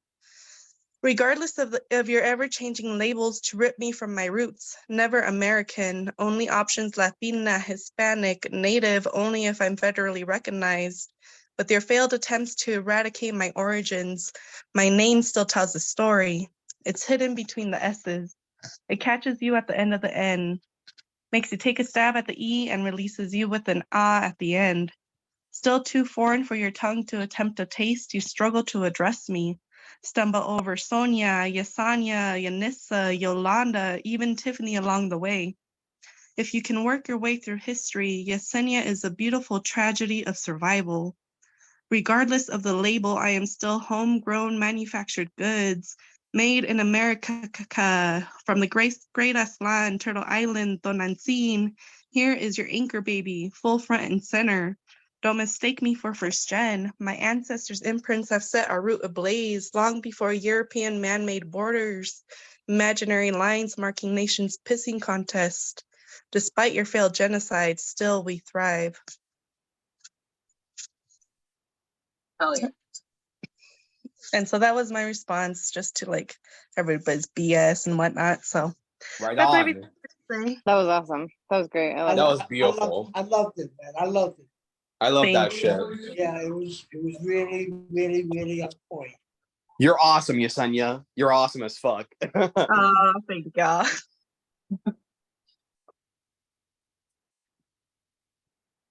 You know, because you know, even when it comes to even if they do put stuff on there like native on those sheets, it's still fucking it's still not accurate because there are multiple different ethnic indigenous communities in the United States. You know, it's not some fucking indigenous people are not what's the word again? I forgot what it was called. Are not the same, you know. Indigenous people I forgot what's the term again. God, I'm trying to remember the term. A monolith. That's what it's called. Indigenous people are not a monolith. They aren't some fucking hive mind that are the exact same. There are different cultures, ethnic group, religions, traditions, and so on and so forth. You know, so even when they put even when they do put even when they do give you the option of native on there, it's still limiting as fuck. You know, it doesn't say anything about your specific culture, your specific people, you know, your specific histories, and it's all just fucking reactionary whitewash bullshit, you know. Yep. And then even then, like with my little brother, his dad is, I believe it Cheyenne or Comanche. But his dad didn't claim him because he came out white looking. He came out with light skin, and they even did a paternity test, and of course that's his kid, but he didn't register him or anything. So if my little brother wanted to go to college or anything like that, he's missing out on scholarships. And so he doesn't even claim that side of him. And That's sad. it's saddening to see. But yeah, if you're not like pretty much there, it's a erasure, a genocide of indigenous people so they can take the land and say that, you know, they're extinct, right? But we're the descendants. So how the hell are we extinct if we were here this whole time when he got here? Well, it's a So, federal yeah. thing. Mhm. Like you referenced in your poem, it's a federal thing of like, if your tribe didn't take one of the bullshit deals from the US government of like, here, we want you to agree to basically fuck yourselves over in this deal, but in exchange, we'll acknowledge your tribe, and here you can have reservation land, etc. If you're not in one of those tribes and registered, you get culturally and ethnically erased. And it's fucked. Johnny, I see you've got your hand up.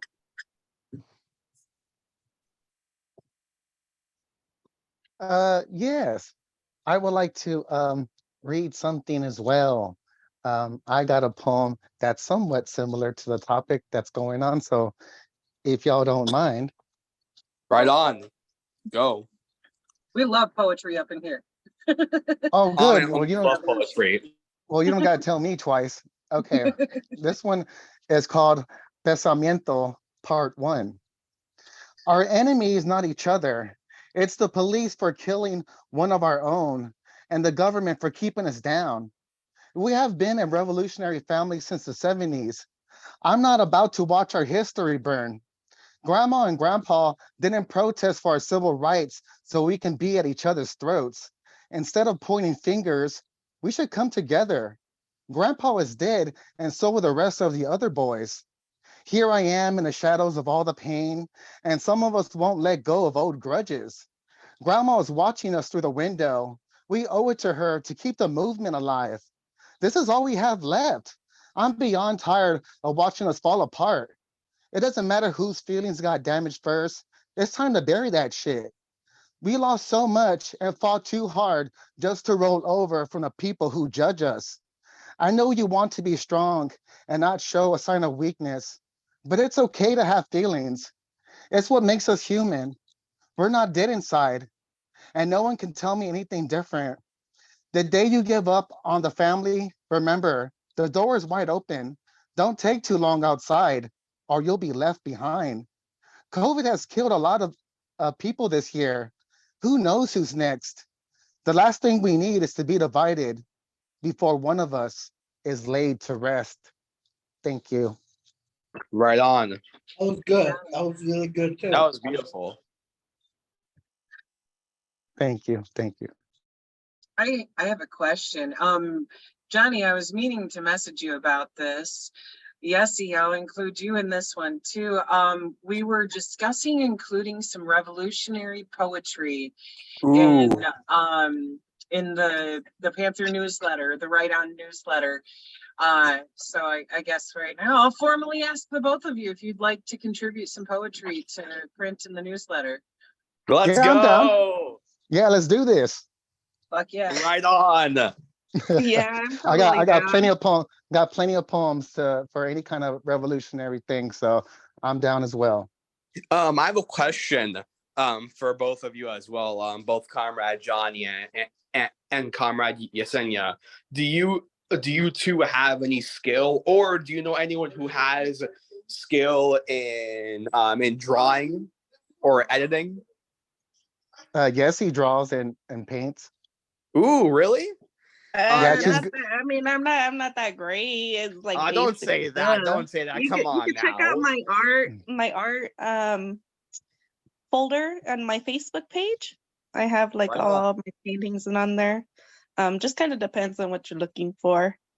Well, I mean, I'm Yeah. just asking. I was just asking because we could always use more revolutionary artists.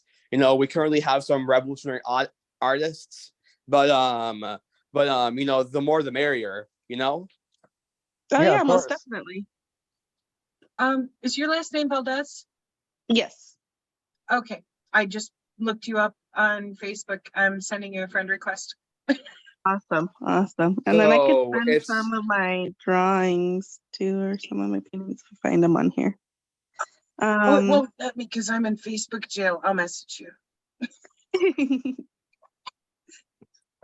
Yeah, so here's one.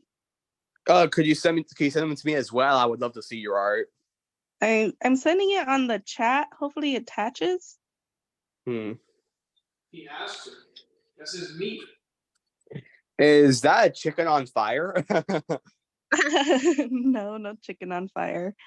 That was just a quick sketch. Let me. Let's see.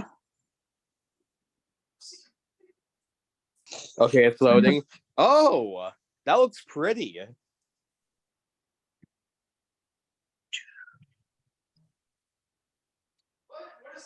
Um,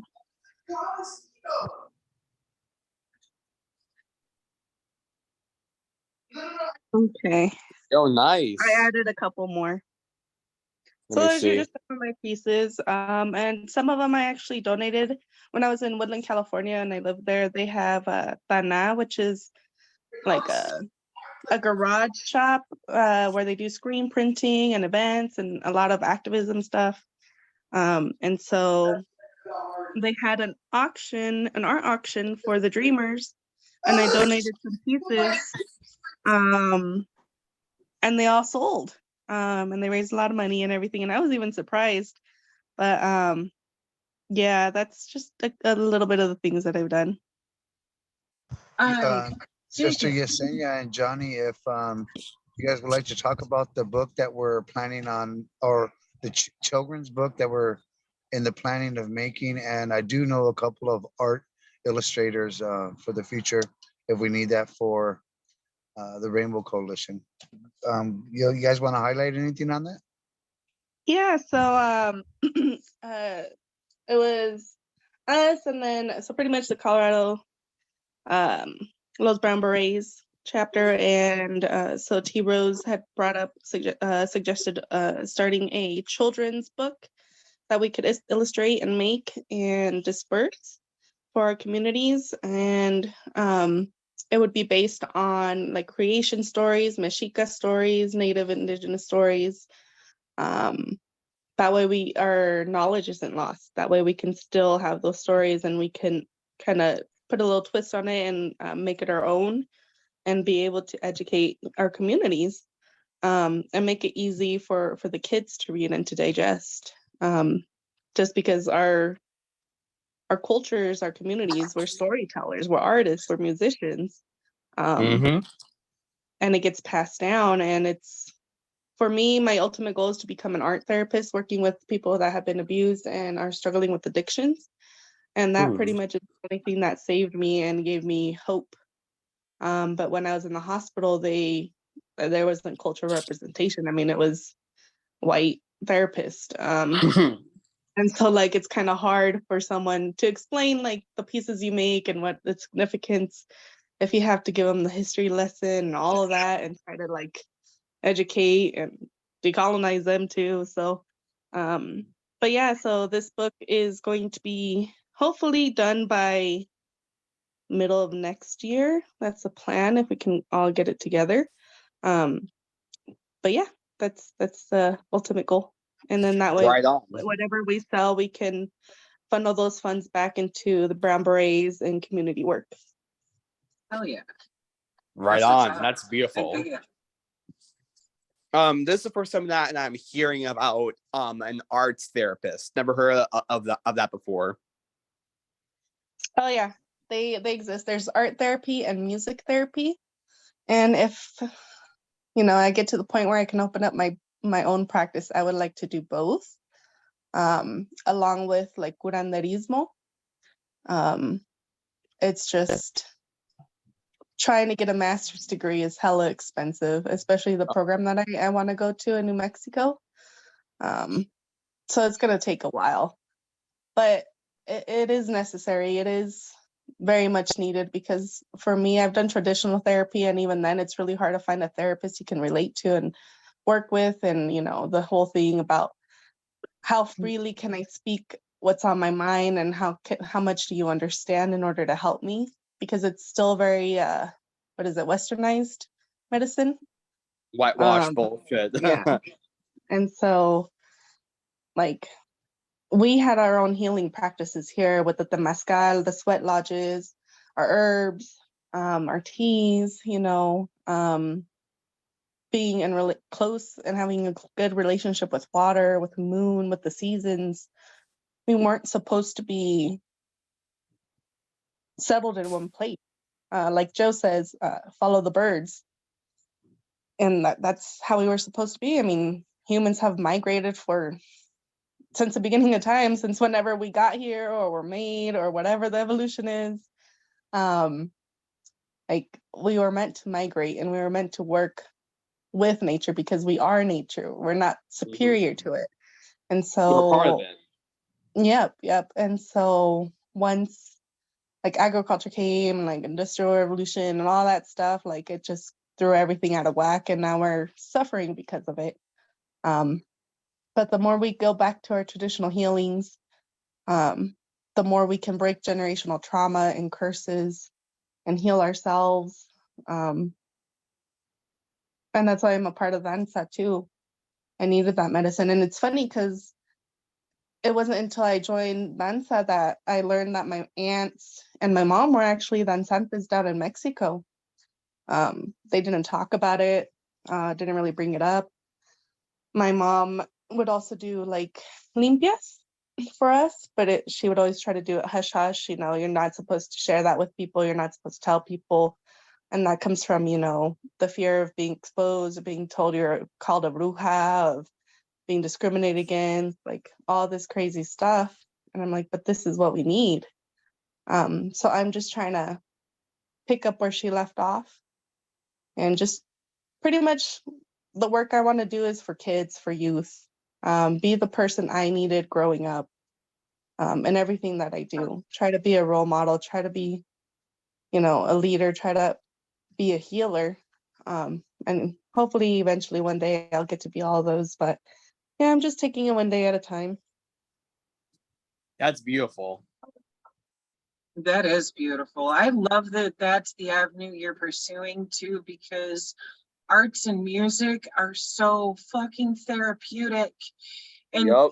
being able to dive into those things and be able to express yourself in manners that words can't really get to really helps a lot when processing things, and especially for kids, you know? So that's fucking beautiful.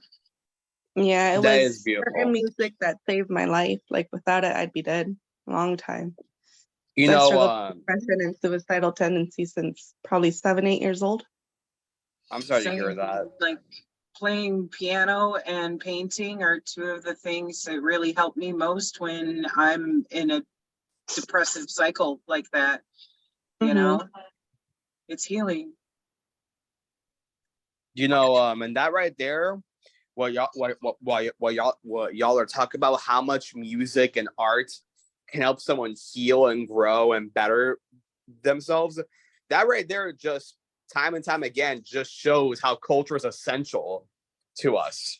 You know, how is essential for us as human beings, as to grow, to evolve, and to express ourselves. You know, and that shit right there, comrade Yesenia, that's engaging in cultural revolution. You know, that's engaging, radicalizing, and that's engaging, radicalizing, and making the masses class conscious through using art and music and language and all of these other beautiful things to encourage wellness and health. You know, that right there, that's what we need right now. I hope the best for you to get your master's. I myself am going to college, specifically technical college. I am going to become a plumber because I want to be able to help communities, especially when it comes to, you know, how sea levels are rising. Plumbing is essential now more than ever. And once I'm settled in with plumbing, I'm thinking of maybe doing a free plumbing program where I provide free plumbing for impoverished communities, and I teach plumbing, either for free or for very cheap.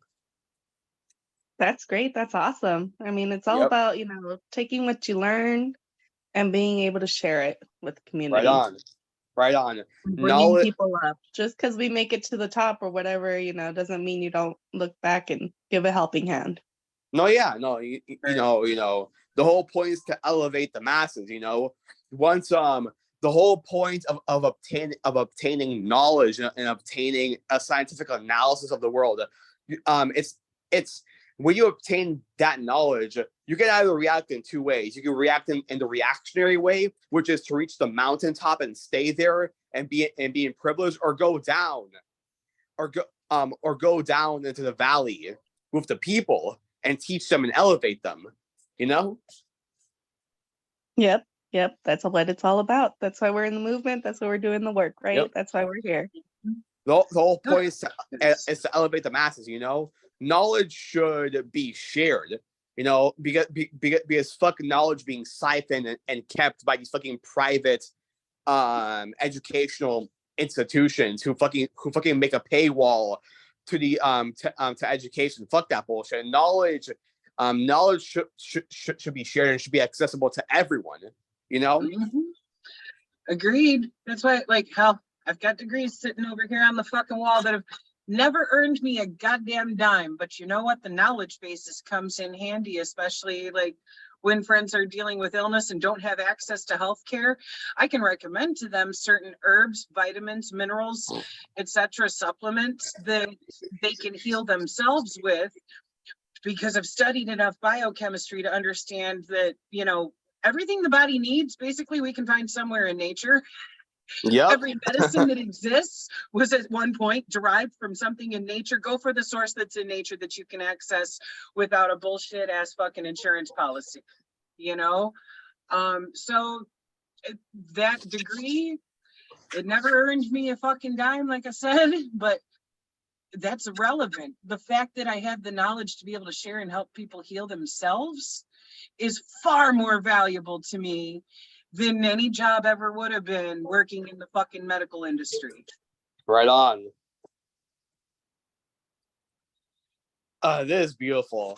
This is fucking awesome. Again, these conversations are always amazing, and I always feel like I end up learning something new, you know, about the young lords and about just, you know, how these conversations, you know, evolve and how we go from topic to topic, but they're all interconnected. You know, they all relate to each other in some way, shape, or form. And exactly as you were saying, Sister Zen, because I believe I've said this to you before, but a lot of these treatments, a lot of these medications are only designed to treat symptoms. They're not designed to actually treat the actual underlying cause. They're not actually designed to treat the underlying core. Because why? Because if medications and treatment were actually designed to actually treat the underlying cause, then that would mean that people would no longer have to rely on said medication and treatment. And that means less money. So what do? Instead of actually targeting the core problem, instead of actually targeting the core root of what's going on, they make these medications and these treatments only target the symptoms. So when the symptoms are temporarily gone, but they eventually come back, these patients are like fucking drug addicts. They're forced to go back and back and back and back and back. And as medication and as treatments get more and more and more expensive, it just forces them to waste more and more and more money. It's fucking disgusting. It's a vicious cycle of oppression. They want to keep you a returning customer. They don't want to show you how to heal yourself. Yep. And it's quite problematic, you know, for example, when it comes to mental health. Yes, there are cases where if you have a chemical imbalance in the neurotransmitters that your brain is producing, then there are certain medications that could be beneficial for you, like SSRIs. However, if you don't actually have the chemical imbalance, but you still have anxiety or depression, etc., they don't bother to fucking do the lab work to test and see if you actually have the chemical imbalance. They just go, here, I'm going to write you a script, go take this drug. And it doesn't resolve the issue. Whereas if you were aware of things in your diet that you could change, or in supplements that you could start taking, you could actually address that in a holistic manner that doesn't cause fucked up side effects. You know, for me personally, I take ashwagandha, I take magnesium, things like that naturally help calm anxiety and stress, instead of going, hey, can I get some fucking Xanax? Because I don't want to fucking be on Xanax and be a zombie. I would rather take ashwagandha and magnesium and lower my stress naturally with things that should be in our diet, but our fucking food supply is so fucked that it's lacking a lot of those basic nutrients that we need just for our body to be able to regulate itself. Yessie, I see you've got your hand back up. Go for it, hon. Yes. In March of 2020, there's a lot of stuff going down. I was living in California, and so I ended up getting taken to the hospital where involuntarily, where they drugged me up, restrained me multiple times, drugged me up. And I was put on a whole bunch of medications. They diagnosed me as bipolar 1 with manic depressive episodes. And so for past couple after that, for 3 years, I was in and out of the hospitals. They had me on probably 6 or 7 different medications, mood stabilizers, anxiety, antidepressants, sleep meds, all this stuff. And it was making me worse. And then I felt dead inside. I didn't feel anything. And even when I was at one of the hospitals here in Denver, they were trying to transfer me. I was trying to get transferred over back to Greeley, where I'm from. And even that hospital, that facility was like, why is she on all these medications? When she had left here before, she wasn't on all of that. And when I was in the hospital, it's I was maxing out all the doses and nothing was working. And it's if you step out of line and yo no me dejo, I don't let people walk all over me. And I've worked both sides because I worked in a treatment facility with youth. And so I would call out staff and doctors on their racist bullshit, discrimination type of shit. And they didn't like that. And so I was aggressive. I was confrontational. I was going manic, all this shit. And there was a patient that had thrown his cup of juice at the wall. He was just mad. And you could obviously tell that he had some type of disability, mental disability. And the staff member, he was a male, he was a black male, he was getting all loud with him, trying to get aggressive. And I jumped up and I got in between him and he grabbed me and threw me on the floor, said that I was doing too much. The fuck? Yeah. That's So it was That's when assault. when you get into the hospitals, you're fucked. And if you don't lay down like a dog and roll over, you won't get out. And so the reason I left California was because if I got hospitalized again, they were going to turn me over to the state. But all these medications had fucked me up, and it was a lot of PTSD, especially with males, because they were the ones that would restrain me and pin me down and inject me on my butt, on my arm, wherever. And I remember this one time I was in the hospital and I couldn't go to sleep. I'm I don't know where I'm at. I don't know you people. There's just males around.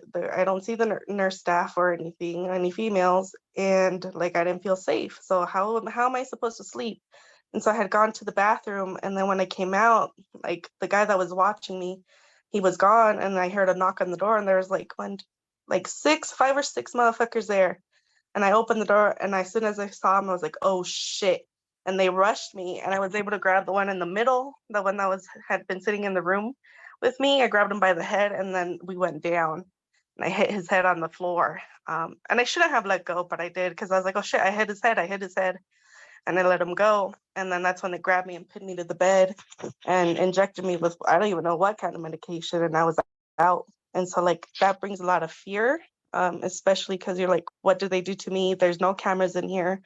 Anything could have happened. So yeah. And so now I'm actually off all those medications. And my mom, she's always trying oh, you're getting sick, you need to go to the doctor and get meds. But I'm nah, I don't need that. That wasn't helping me. Obviously, I kept getting hospitalized because they didn't get it right. And so I just stuck to weed. And now I'm not even smoking weed or anything. And I'm it's been over a year now since the last time I was hospitalized. And I'm doing a whole lot better. Oh yeah, I'm glad to hear it. Man, that's just fucking traumatizing, the shit that they put you through. That you got jumped. You got jumped by your fucking nurses and, whatever the others, positions were. But that's fucked. How are they going to come in there and tackle you because you got up to go to the bathroom and they didn't see you for 2 minutes? The fuck? Yeah, I went through a lot of trauma. I went through a lot of bullshit with her. And like when I got released, it took a long time to try to get back to normal and function. And even then, I don't think I'm fully at the level where I was at before. But I would get a lot of anxiety and the shakes and like PTSD responses when I would be around cops. Because when I was first taken, they had put me in the back of a cop car with the windows rolled up, heat up, trying to get me to talk. And then they ended up putting me on the gurney and they put a bag over my head and that they took me to the hospital. And I didn't know where they were taking me. And this is in California. I didn't have any family or anybody out there for me. And it was my ex who had called them and shit. And he was the one that hit me in the face. So it was just one thing on top of the next and top of the next. And yeah, they had even put me in an isolation room, cut me off from the bathroom. They wouldn't open up the bathroom for me. So I didn't have access to water, and I didn't have access to the toilet. And one incident, I was trying to get him to open the bathroom and I ended up peeing in my food tray. So I was like a kennel dog. It's so fucked up. They were supposed to, be helping, and instead they're causing more harm and fucking giving you PTSD with their bullshit. That's not healthcare. That's some fucking authoritarian shit that is just oppressive and abusive. And what the fuck? When your ex physically assaulted you, they should have been taking his ass, not throwing you in a mental hospital because of the way that you respond to being assaulted. Yeah. What the fuck? I am so sorry you went through that, Comrade Yesenia. I'm so sorry. Yep. But at least I've learned I can navigate the system better. And the doctors were trying to pretty much say I was paranoid because I was saying that, there's people out there trying to get us, kill us, like the Klan, freaking Proud Boys, like all these hate groups, especially in California where they're growing in numbers. And they're like looking at me like I'm crazy. I'm like, the fuck? How do you guys not understand this? But it's all just a system to keep us in our place or controlled or whatever. And so I pretty much had to say, no, I don't believe in that. No, in order to try to get out of their hold. And I even tried to escape one time. I ran up on a nurse. I didn't touch her or anything, but I ran up behind her in the office and tried to negotiate. But there's two male staff in there I didn't see, and they ended up restraining me and drugging me up again. And then one time I actually got out into the hallway of the building because each unit has its own floor section. But it's a locked facility, so there's no way that I could get out regardless. It's just so fucking abusive. So fucking abusive. And it's a prime example of why the things that we were talking about in this chapter were absolutely needing to be done, because look at the fucking way that they're treating you and gaslighting you at that about the things that you are voicing having concern about, when really their lack of understanding that comes down to them being in a place of privilege where it's not fucking affecting them that these white supremacist groups were, are growing in number and going out threatening people left and right and whatnot. So they're straight up fucking gaslighting you about that one by pretending like that's not a real thing to have to fucking worry about. And it all still comes back down to white supremacy being a governing factor even in healthcare, and it's fucked. Hi Shay, welcome back. Listen, the internet over here, it goes. And when it goes, everything goes. So I gotta, excuse me, but, I'm sorry, man, but it wasn't my fault, man. It was the internet. Over here, it's crazy. In Dominican Republic, they just take the internet, they take it away for about a few hours sometimes. Sometimes the lights go out for about a few hours. I don't know, man. I don't know why people just don't do nothing, man. They just allow this shit to happen. They don't do nothing about it, man. So I don't know. Well, I'm glad the internet reconnected so you could rejoin us.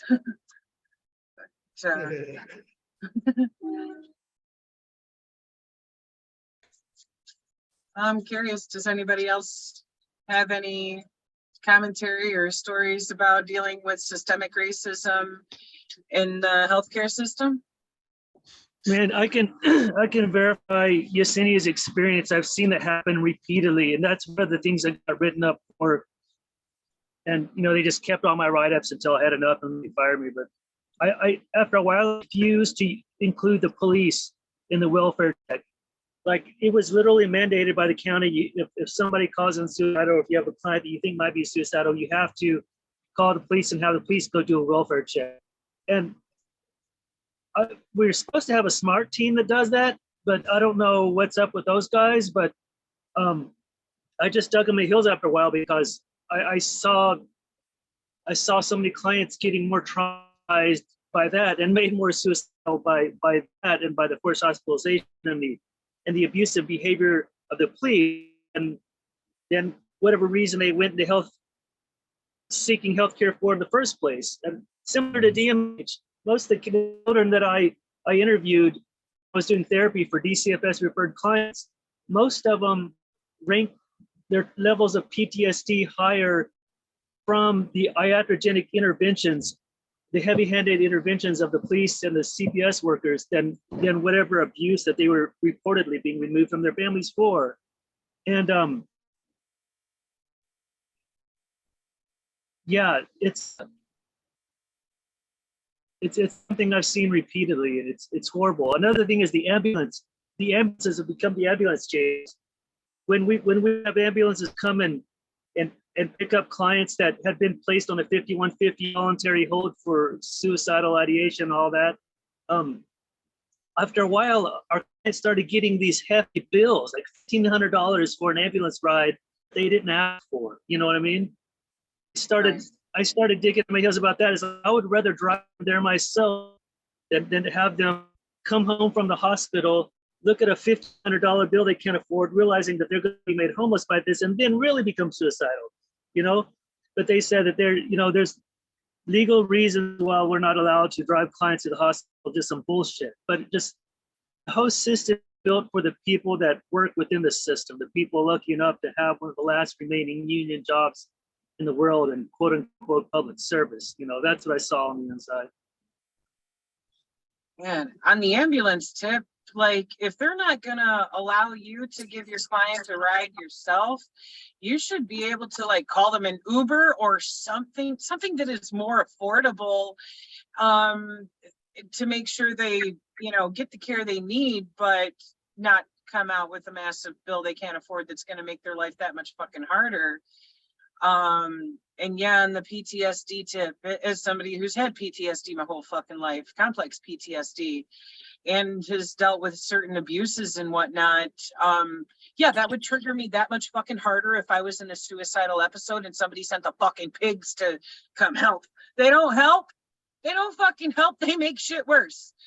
If anything, there should be a therapist and team of social workers available, to be able to go on those calls, not sending pigs. Nobody wants to see a fucking pig who's potentially going to fucking kill them if they're, yelling or anything else that is part of, having a mental downward spiral.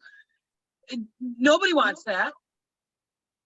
You shouldn't have to put your life at risk of possibly getting shot by a fucking pig because you're having a fucked day and need some mental health care help. Sending a pig who's not trained in anything except fucking shoot to kill doesn't help anything. Yup. There's so many cases of people who are having mental health issues just being shot on the spot by the pigs because the pigs show up and go, oh, this person's yelling, I feared for my life. Motherfucker, no, you didn't. You just didn't want to have to deal with the situation. And, y'all can write down my email if you want to. I'm gonna have to go. My kids are waiting for me to take them somewhere. But email me robertstrongphd@gmail if you, especially Yessie, if you want to kind of try to dig into this a little bit further, because if this happened to you, it's happened to other people, and try to find a lawyer that'll take a class action lawsuit with people that have been victimized by these places. And it was Robert. I could think to fight back right now. It was Robert Strong PhD at Gmail. Right, right. Okay. All right. Awesome. I'll talk to y'all later. It's great spending time with you guys. Solidarity. Thanks, Yes, comrade. All love, comrade. Love you.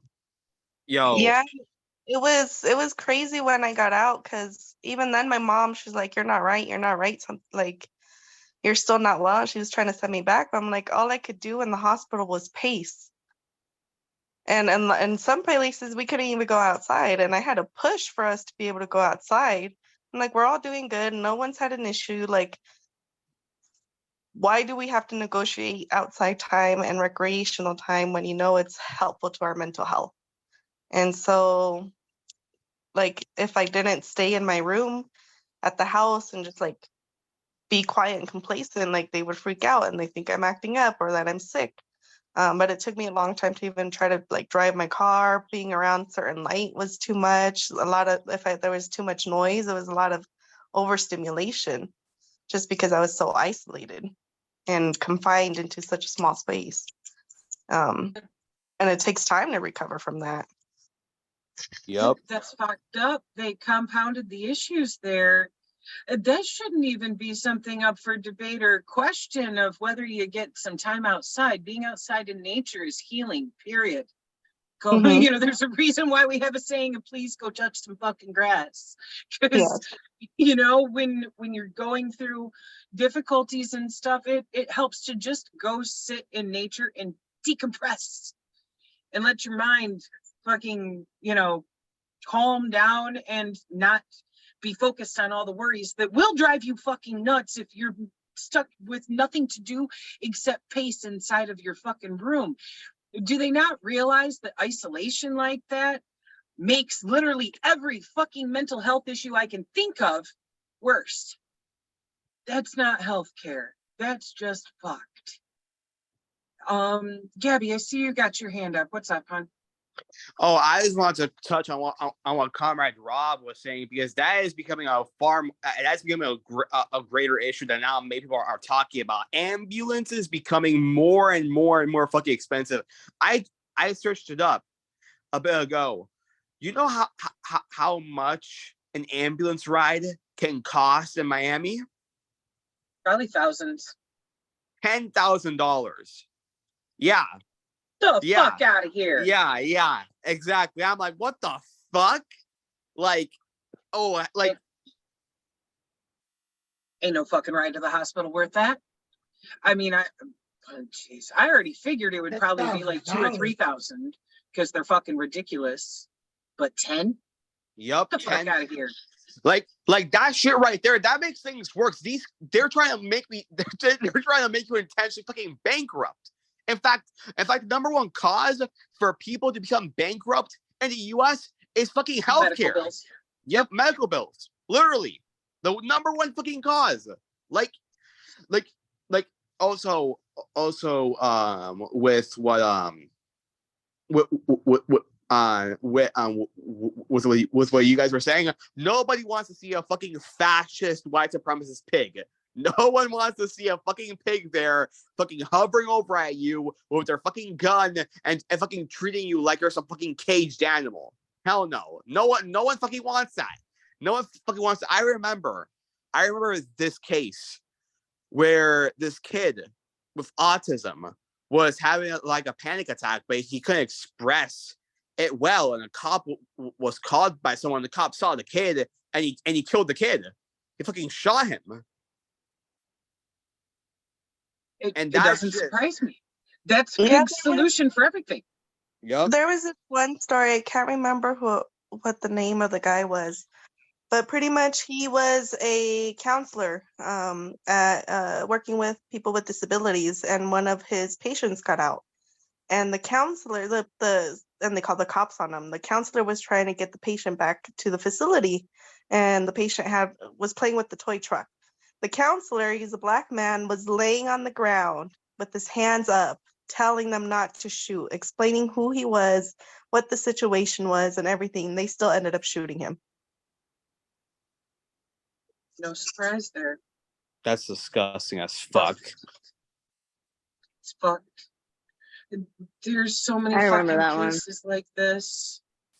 And it's ridiculous. It's fucking sad because they're literally trying to act as if having a bad mental health day is now a criminal act. How dare you? You know, It's a fucking execution sentence. Yep. it pretty much is. Yeah. Of like, oh, we don't know how to deal with whatever issues you're going through right now. So, you know, they just shoot you.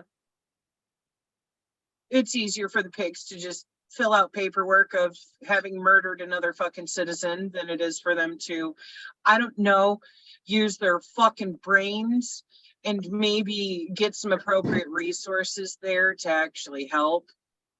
Yeah, Shay?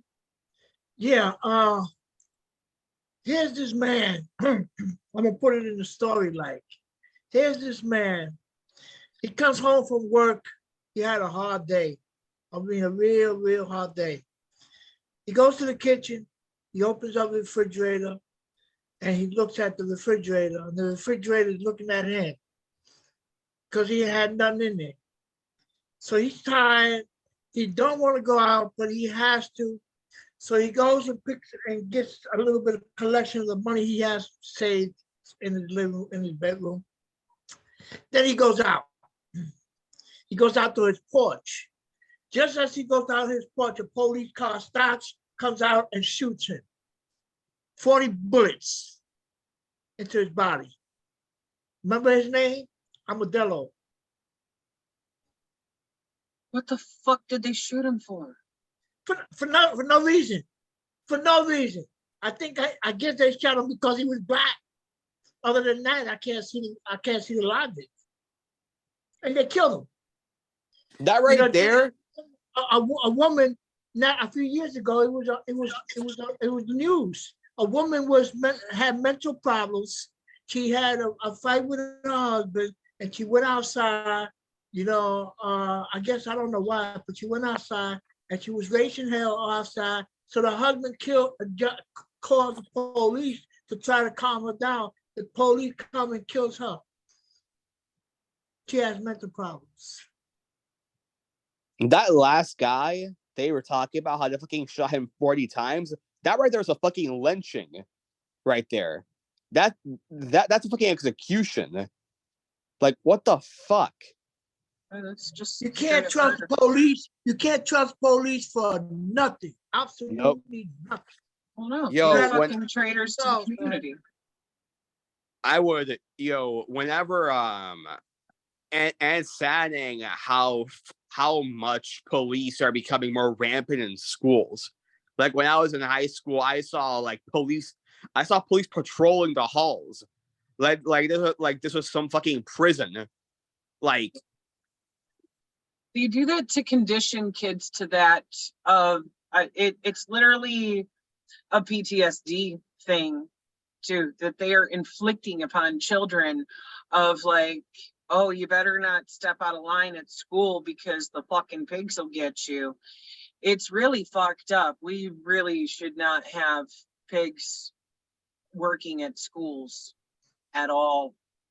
At fucking all. That's It conditioning adds kids so to much feel to like, the. Sorry.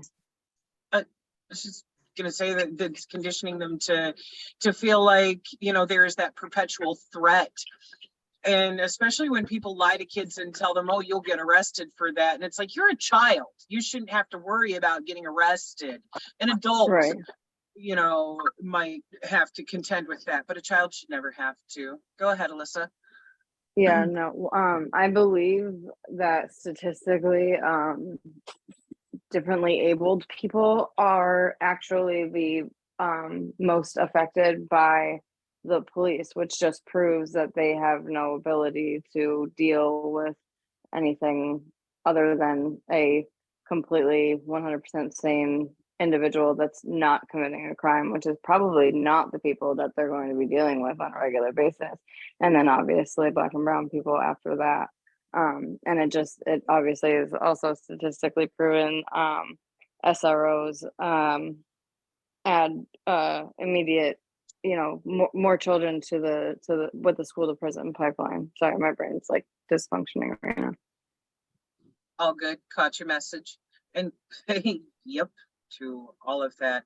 And the thing is, like, even if somebody is, dealing with other issues, if it's not, somebody who is having some mental health issues, you still can't fucking trust the cops, because their solution for every fucking thing is, I see a problem, I shoot it. How is that solving any fucking problems? It's not. It's not. And part of the issue there is that even when it comes down to the hiring of who they actually seek out to recruit to be a fucking pig, they look specifically for people who have a lower IQ in the range of 80 to 90, who are just smart enough to understand orders, not smart enough to question them. They look for people who have a proclivity for violence and are totally comfortable with the idea of fucking killing people. And that is a deadly combination of stupid and violent. Of like, that's what you're unleashing on the community and trying to call it, community service or something. And it's like, no, you're a fucking traitor to your community. These are mostly motherfuckers who were nothing but shithead bullies when they were kids, and they grew up in pursuit of fucking badge because that's how they wanted to continue being a fucking bully, and they can hide behind that fucking badge and go around causing as much fucking harm as they want and not get held accountable for it because they're hiding behind qualified immunity, which is something which we also need to fucking eradicate. There's no fucking excuse for somebody to just have a license to kill. And, Yep. It'd be unquestionable unless there's video evidence that this was a severe case of fucking, overstepping boundaries. No, you shouldn't have the right to fucking go shoot people just to fucking pretend like you're, doing the community a fucking service. Go ahead, Alyssa. You had your hand up and now it went down. Did you have something to say? Ah, crap. Sorry, I thought I unmuted myself. What was I gonna say? When even in training, it is like shooting is fetishized. I've talked about it before in other of these ones. Like literally the one of the things that I've heard is a man talking about after you take down the bad guy, and you know that he's down or something along those lines, and then you go home to your wife and you have the best sex of your life because you know that you did your job that day or something along those lines. It's a guy with the last name of, it's a guy with the last name of Grossman. I always mix up whether his name is David or Daniel, but then my other thing before I forget, it's also in their training and just like in their normal rhetoric that they say, I'd rather be judged by 12 than judged by 12 than carried by 6. So that's literally like you were saying, Zen, shoot first, ask questions later, or whatever the case may be. What does that say mean? Exactly. I'd rather be judged by 12. Like what does that mean? There's 12 jurors and there's 6 people that carry a casket generally. Rather be judged by 12 jurors than carried by 6 people when they're dead. Yeah, they're literally and as a cop, they don't even get fucking charged. They don't even get a fucking, you know what I mean? Even if they do get a jury, they always get off with it anyway, 99% of the time. In most cases, yeah. But that's definitely part of the psychological conditioning that they do during their fucking 14 pathetic weeks of training to become a pig, is that perpetual conditioning of better to be, judged by 12 than carried by 6, and being told that your main job is for you to go home at night. Doesn't matter who in the community you have to kill. Shoot first, ask questions later. And it's all fucked. It gives these people that fucking audacity to think my job is to go shoot people in my neighborhood today. Or not even in my neighborhood, in another neighborhood that I'm going to, live in the suburbs and go police in the fucking city, and everybody here is a criminal until fucking proven different. It's like, that's the opposite of how this is supposed to fucking work, you motherfuckers. And they all think they're Judge Dredd. Yep, they think they're Judge Dredd up in this motherfucker of judge, jury, and executioner. And most of the time don't get fucking questioned at all about who the fuck they murder on the street that day. They don't care. They go home feeling fucking great about themselves. Like, yeah, I did a good kill today. Fucking pieces of shit. Go ahead, Joe. I see you got your hand up. Yeah, Sister Alyssa, I seen that little clip and stuff of that before, and I was like so disgusted. But it's so true. But like in a lot of the bigger cities now, the police have gangs, and so they're even more ruthless than they were ever been. They have their own specific gangs, and they really target the communities. And I'm glad you mentioned the school to prison pipeline, where it starts in like you're in middle school or in high school, and they start targeting you because you dress differently or you speak differently, and then you get targeted, and then you get some stupid little cases like maybe you ditched a class or maybe you smoke some damn weed or some kind of minimal charges, and they press charges on you. They don't press the charges with the whole crew that you were smoking with because they were might be all white or whatever, but they'll target the brown and black people because they know income status, we're not able to pay those things, and our parents aren't able to pay those things. So it starts from there. So when they target the youth and do that in the schools, it ends up carrying with them into their adult life. So now they turn 18 and they get questioned by the police for whatever damn reason they want to question you for. Now you have a warrant because you didn't pay some ticket that you had when you were 14 because your parents couldn't afford it or because you guys all forgot about it. And it just keeps on evolving and evolving. And we've definitely got to be careful with that.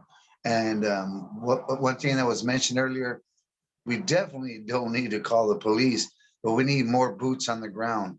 If we're going to protect the communities, just like they were in the previous readings, where they have to take to the streets for the trash, and today's reading, where we have to get more medical, are capable to dealing with medical issues, specifically on the streets, even as activists, always carry some Narcan with you.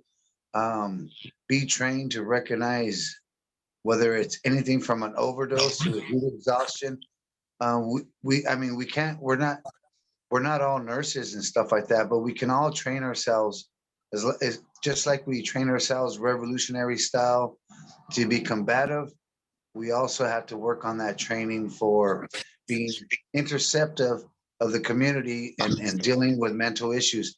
And when we talk about defunding the police, oh, well, I know that's not going to happen, but how can we allocate the funds to more special education instead of that whole gibberish and jive that they have, and where they're going to go home safely and fuck the community? No, you're going to have to know how to deal with the community because that's a job you took. And if you don't know how to do that, well, then that's not the right job for you. So that's all I wanted to say, because I can ramble on because it really upsets me the way things are keep on going and continue to go, not only like in all the realms of the healthcare and stuff like that. That's a whole different thing. But all the social problems that we're facing in the communities, like, man, every time we turn around, there's like 5 more. Like, what are we gonna do as revolutionary brothers and sister soldiers? Like we need more boots on the ground. That's going to be the most effective way, because we've been so working at trying to get along, but trying to get along doesn't always have the right answer. That's all I wanted to say. Thank you, brothers and sisters. Thank you, Joe. And you hit the nail on the head there with that, because like we really do need to build our own community networks that we can turn to when we are having problems, and be able to actually, get help resolving them, so people aren't stuck with no option but to call 911. Fuck that.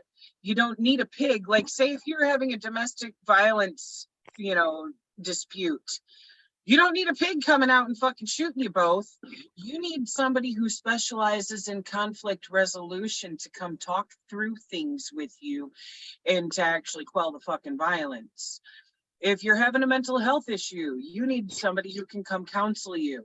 You know, and it's at this point gone far beyond just in need of defunding the police. We need to abolish the motherfuckers. We need to destroy that The shit. fucking board. Yeah, Right Shay? on. Yeah, you know, and you hit it on the point. We need to abolish it completely. You know, if the police want to be police, I will say this. If they want to be police, let them be police, but they got to live in our community. They got to live in our community. Once they start living in our community, that ain't going to happen. That's not but an idealistic concept. But if they live in our community, then most of the violence that they promote will be lessened if they were to live in our community. Because now they have to take more accountability and responsibility for what they do. They live in our community. But that's not going to happen. That's never going to happen. You know, the police was initially designed to keep slaves in check. That's all they were designed, to keep slaves in check. And once the slaves escaped from slavery into freedom, then they call these people police. Go out and get them. They were booty hunters. You know, they were slave hunters, man. That's how the police started. You know, back in the cowboy days, remember the cowboy? You didn't see a police. You see maybe one sheriff, if anything. You know, and everybody carry a gun. So if everybody carry a gun, then people will be. There was less crime as a result. Why? Because people will respect people who have a gun. If you have a gun and I have a gun, you know, you ain't gonna try to get mad with me because I got a gun just like you do. I'll shoot you just as fast as you shoot me. So everybody respected each other more.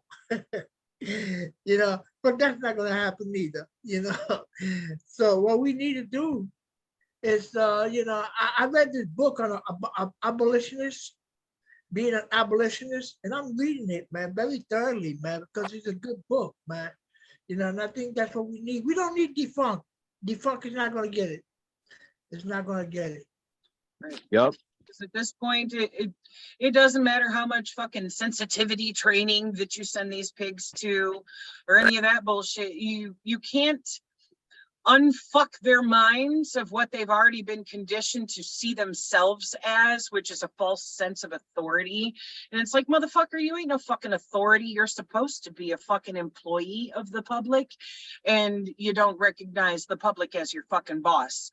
So, you know, there's things like that that have been tried as far as, you know, pushing for community control of the police and pushing for them to only be able to police the neighborhoods that they live in. That way they're held accountable because it's their own fucking neighbors that they have to look in the fucking eye every day. And if they're going around just shooting people left and fucking right, then the whole fucking community is going to tear that ass up.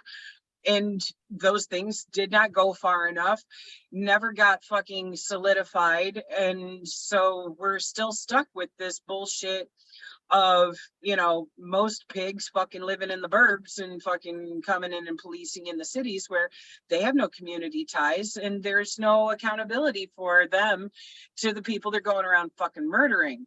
So it ended up being an exercise in futility to push for that because the system itself pushed hard back against it. We're at that point where part of the revolution needs to be straight up fucking abolishment, because we don't need that shit. We need people to learn how to actually fucking do problem resolution with each other.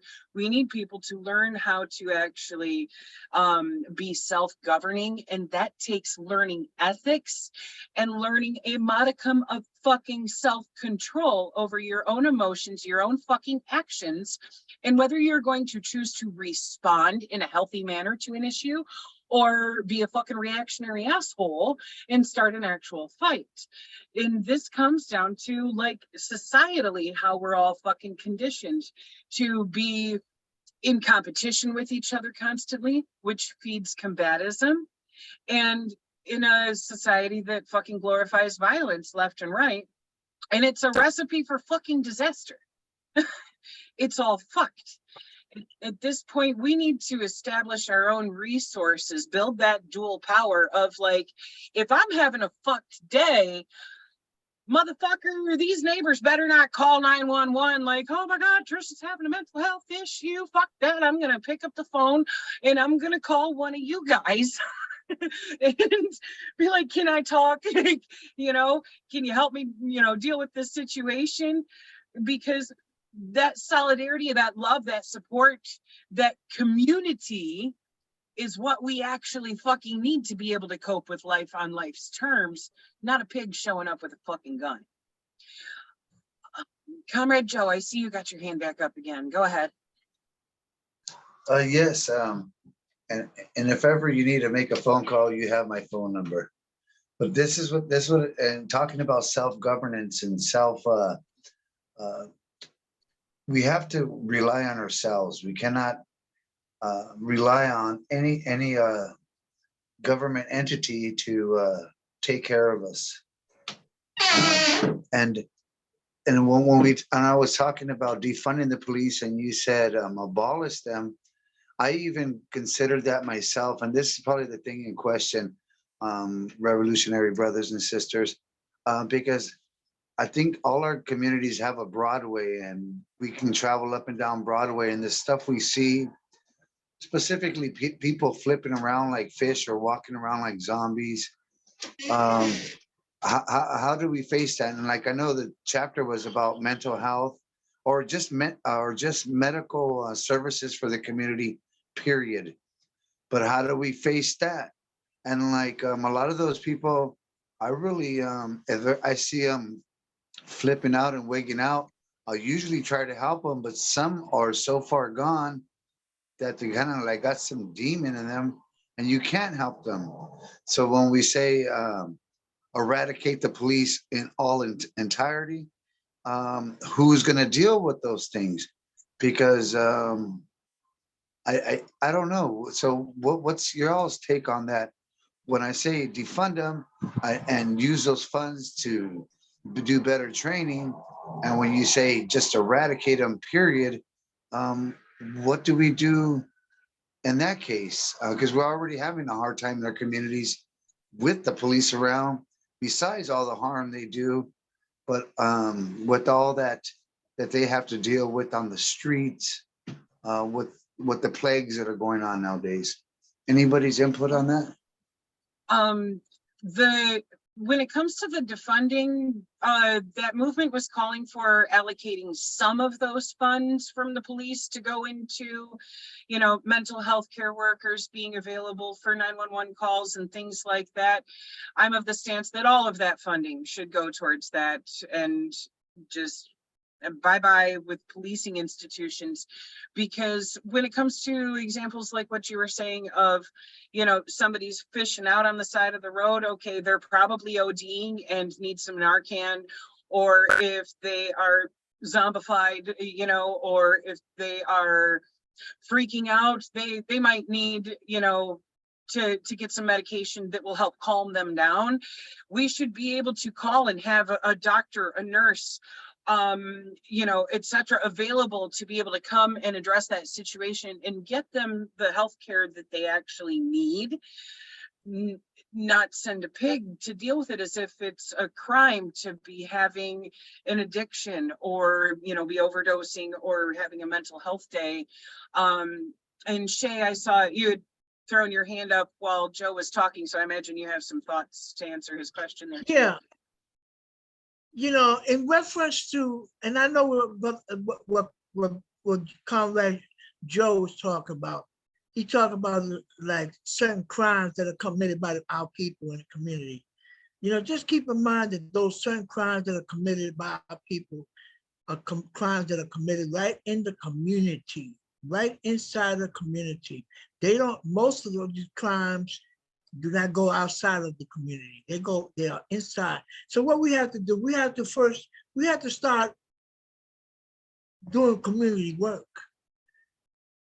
We have to start doing community work to the point, well, I mean, just like looking at the Black Panthers as an example, how much grip they had in the community. They had a lot. They had a lot of support, man. You know, as a result of the support, they were able to do a lot of things above and below, if you know what I'm talking about. You know, because of the community work.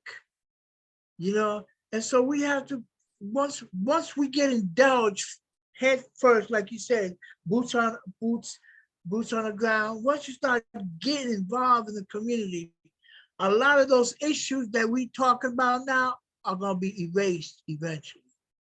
They're not going to be there. And then we could deal with the police the way they're supposed to be dealt with once we deal with the community. But we got to deal with the community first.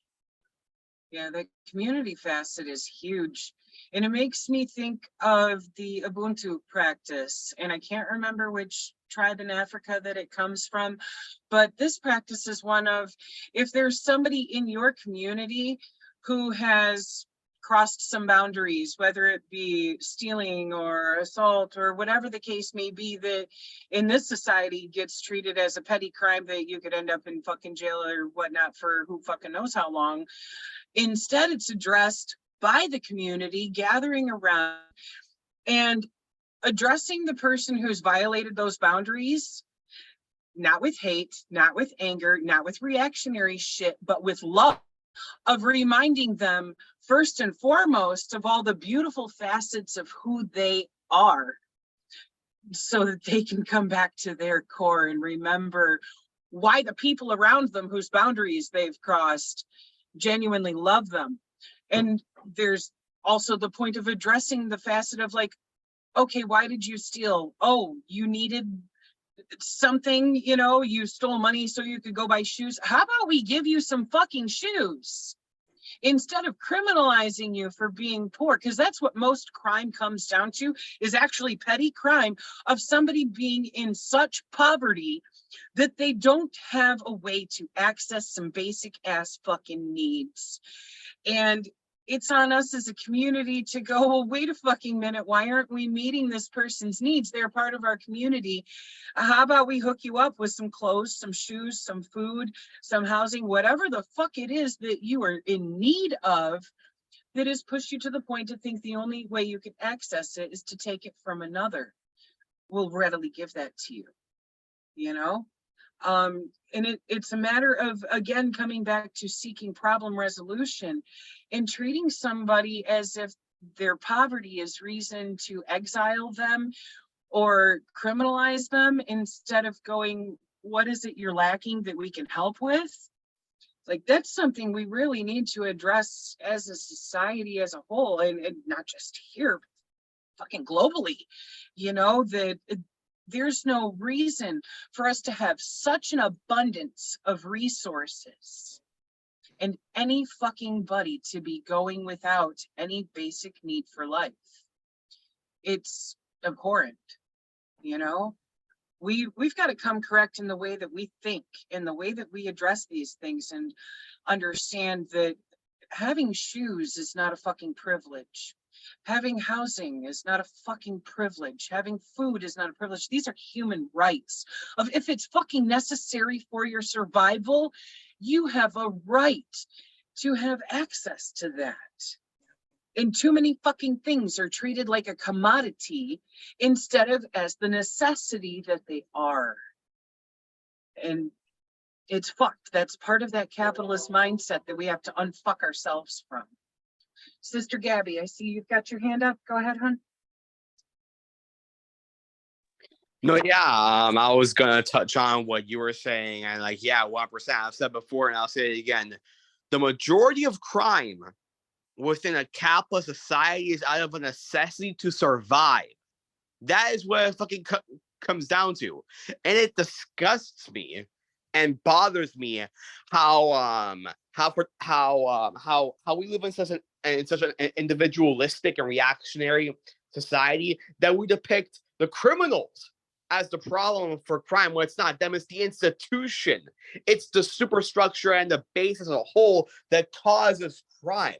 In a capitalist society, their goal is to do one thing and one thing only, to maximize profit, to do whatever it takes to accumulate as much surplus value as possible. They will make they will make the cost of living far more expensive while cutting our wages, lowering our hours, and just and just making everything expensive, all to accumulate more and more and more surplus value, especially in colonized communities. You know, Yep. so when it comes to stopping crime, we need to provide.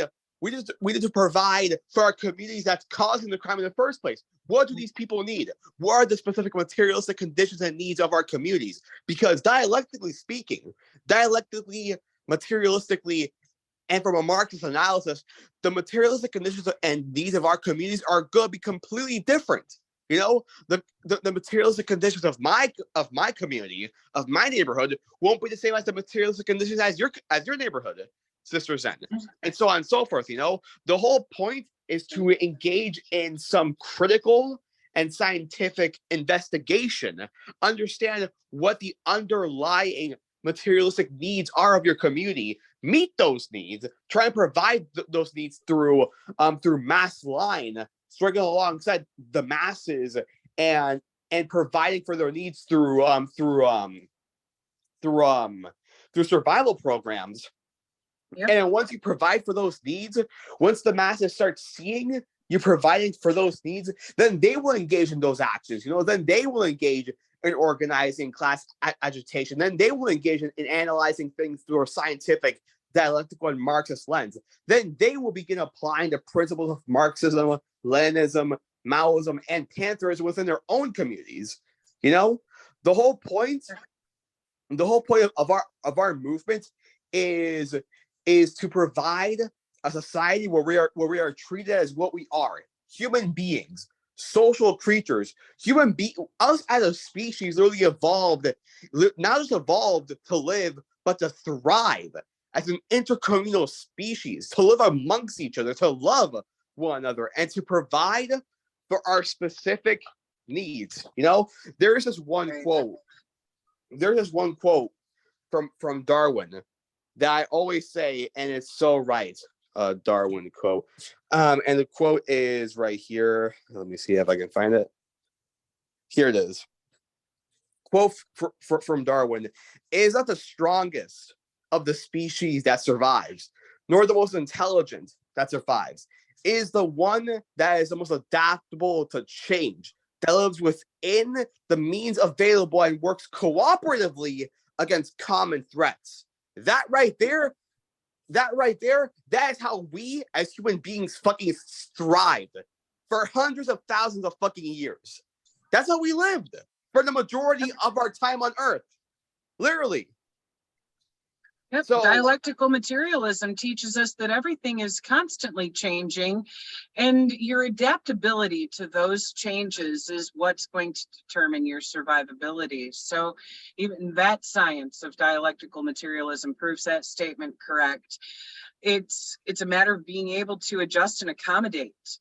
You know, and one other thing it teaches us is that something can be true for a time and then become false because those conditions changed. Therefore, you have to adjust how you're addressing them Exactly. for the current conditions, not what was Exactly. going on 100 years ago, 500 years ago, a couple thousand fucking years ago, but what's happening now. Exactly. You know, because, you know, the reason why Marxism is universal, the reason why Marxism is a fluid science, is because Marxism is not just Marx. Marxism is not just Engels. You know, Marxism is the revolutionaries and the movements that adopted Marxism, that expanded upon it.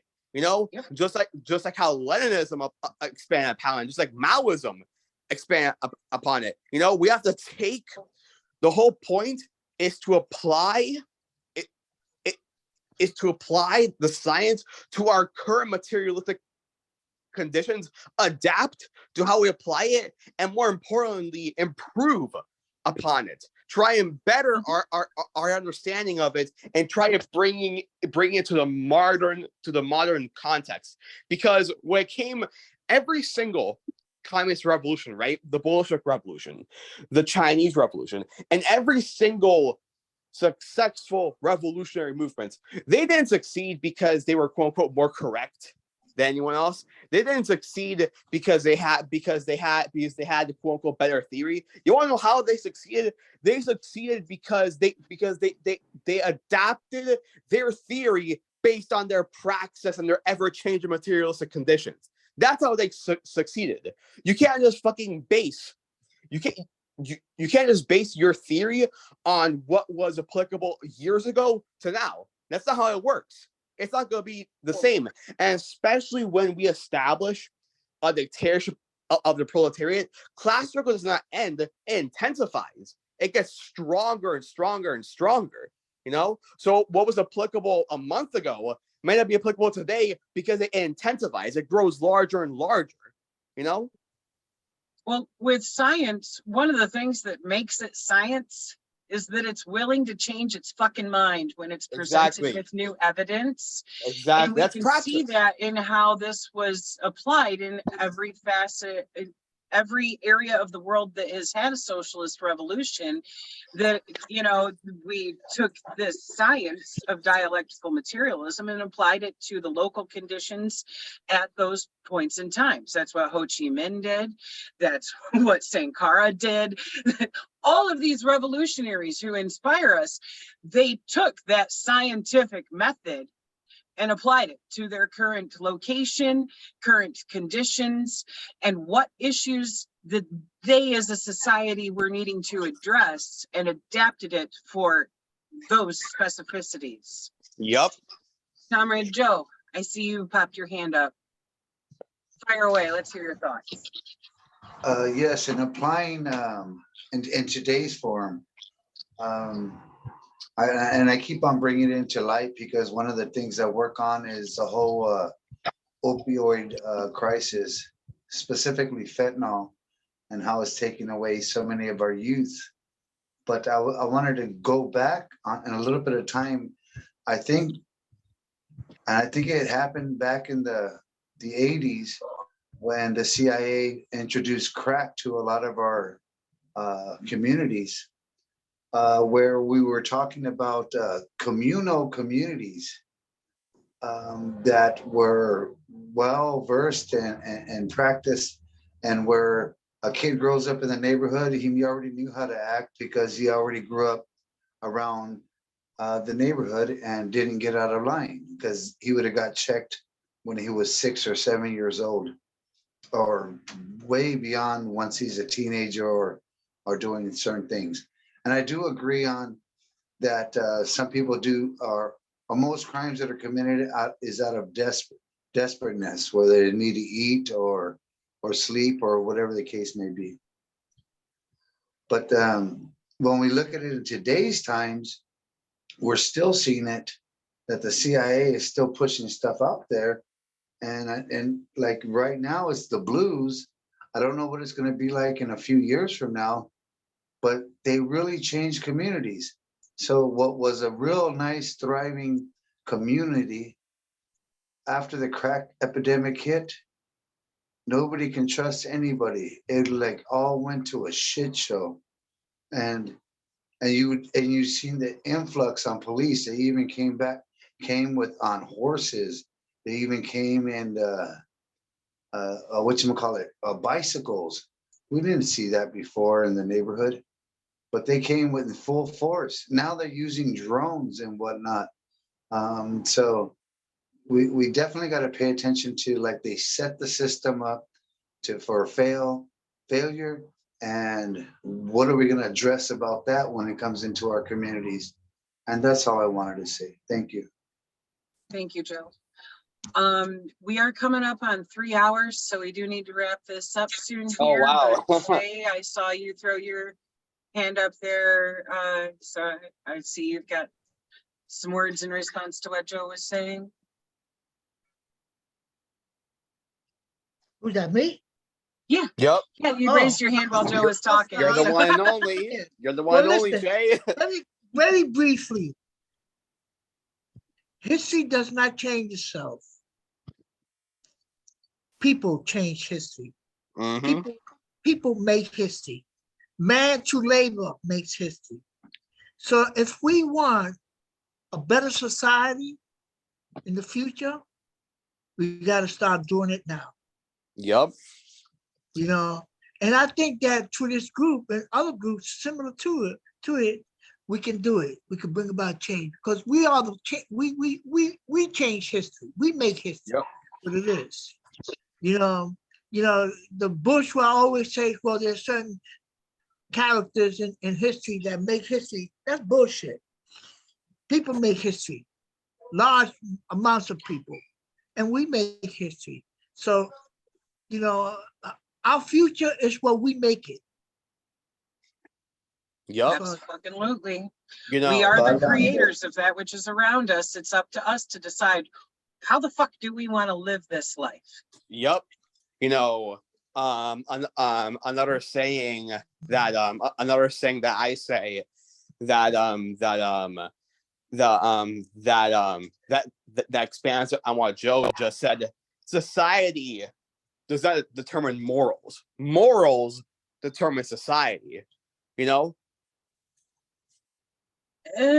Not quite. Ethics are grounded in things like your actual rights that are unquestionable. Morals change with perspective and belief. Right. So morals are not something to measure anything by because our morals are going to be completely fucking different than, a fucking fascist. And Right. they feel they are just as correct in their quote unquote morals. Quote unquote. Whereas ethics are actually, an unquestionable thing. If you exist, if you are alive, you have the right to not be harmed. Yep. Every other right which we have grows from that one. Whether Yep. it be your rights to access to housing, healthcare, education, food, clothing, shoes, etc., the necessities for life, because to be denied those would be to cause you harm, all the way to things like your right to defend yourself against somebody who's trying to kill you. All of those rights extend from the fact that you have the fucking right to not be harmed. And there's people who think that their morals determine that they have the right to harm you because they don't like how Right. the fuck you exist. So fuck morals. Fuck yeah. Right on. Ethically speaking, our actions speak louder than our words. Yep. So Right. we cannot, hoot and holler and say, hey, I'm about this and I'm about that. Get out there and do it and show it. Right And on. you don't even have to say nothing. You don't Just even do it. Just do it. And that's all. I didn't mean to interrupt. Excuse me. No, yeah, You're fine, Joe. everyone can talk the talk, but not everyone can walk the walk. People have to put where people have to not only say what they're gonna do, but put that theory, put that analysis, put that action through praxis. Through actual concrete actions. Yep, words don't mean shit if your actions don't align with them. Plain and fucking Politicians. simple. But you know what's nice is that we're able to go on these study groups and influence one another to get out there, tighten up our shoelaces on our boots and get them on the ground and make positive action. Because like we can talk till we're blue in the face, but if we ain't out there making change, then we got a little bit to work on. Yep. But I really I love these book readings. I love our conversations because it inspires me to keep on pushing a little bit more forward. And hopefully it inspires y'all too. Thank you. Right on. Absolutely. Thank you, Comrade Joe. Yo, Comrade Che. Comrade Che, it's always nice hearing you, man. It's always nice hearing you talk. It's always nice when you and me get in conversations, we go off. Well, speaking of changes, I have made many changes outside of myself. And I'm speaking of Attica as an example. Well, look what Attica is today, and I mean, you go to any prison in New York State prison, and you ask them, who's Che Nieves? They'll tell you who Che Nieves is. Or he was a radical, or he was a communist, or he was a militant. He was always looking for trouble. And as a result, we always kept him isolated from the population. That's what I was. But as they isolated me from the population, I was doing history. I was making history. Right. Honestly, the things that you guys did when you took over Attica have caused incremental changes to the way that those prisons are run that were absolutely fucking necessary in order to actually address the human rights violations that were happening there. Yeah. And it's fucking important. You guys made massive change in the quality of people's lives that are still, you know, being held behind bars. And we do need to work on that too. We've got the biggest fucking prison population and largest percentage of prison population per capita in this fucking country right now, larger than any gulags ever were or any fucking thing else that the CIA likes to point the finger at while they got 3 more pointing back at themselves. Yep. Is the most fucking imprisoned society on the fucking planet. And we have to fucking do something about that. We've got motherfuckers creating crime where there was none just to justify imprisoning motherfuckers. But in the meantime, those who are still stuck in those prisons at least have more of their rights being acknowledged under the law and accountability being held for any abuses that happen there. Thanks to prisoners like yourself standing up and going, fuck this. We've had enough. We are human beings, not fucking animals. That's right. That was my whole say, man. We're human beings. We're not animals, and we will not be treated as such. And as a result of that, man, we stood up, man, and touched the consciousness of the world. Because then people all over the world was talking about Attica. Before they wasn't talking about it. Nobody knew what Attica was. Attica, what? Even one of the reporters, his name was a black reporter. I forgot his name.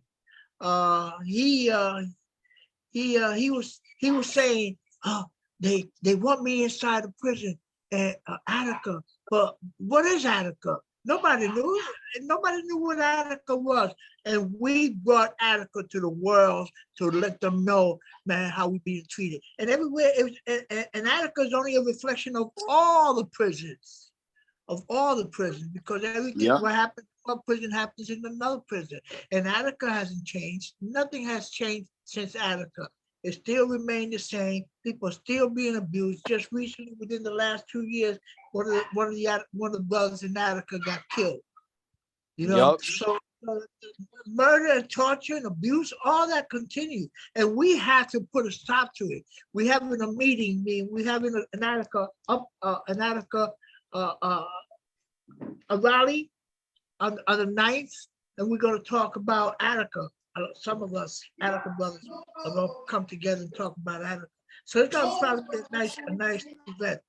It's going to be in a church. You're going to be at a church downtown Manhattan. You know, and they want me to be there, man. But they're going to pay my money. They're going to pay, man, my flight, everything to get over there so that I could talk. And I can. Right on. I would love to come.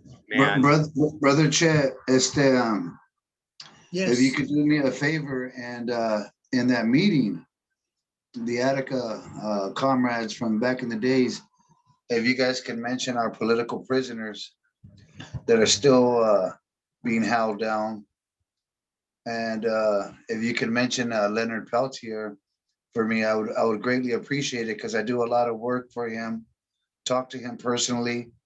I got his blessings to speak on his behalf. And if you can mention Leonard Peltier, and if we need to chop it up after to give you like a briefing on, or shoot you something to bring out as an introduction, I can do that, comrade. And I would appreciate that. Problem. See, when we're gonna talk about it, we're gonna talk about Head, Mumia, and a few other people. You know, because when we talk about political prisoners and prisoners of war, all of them are included. You know, nobody's excluded. You know, in the department.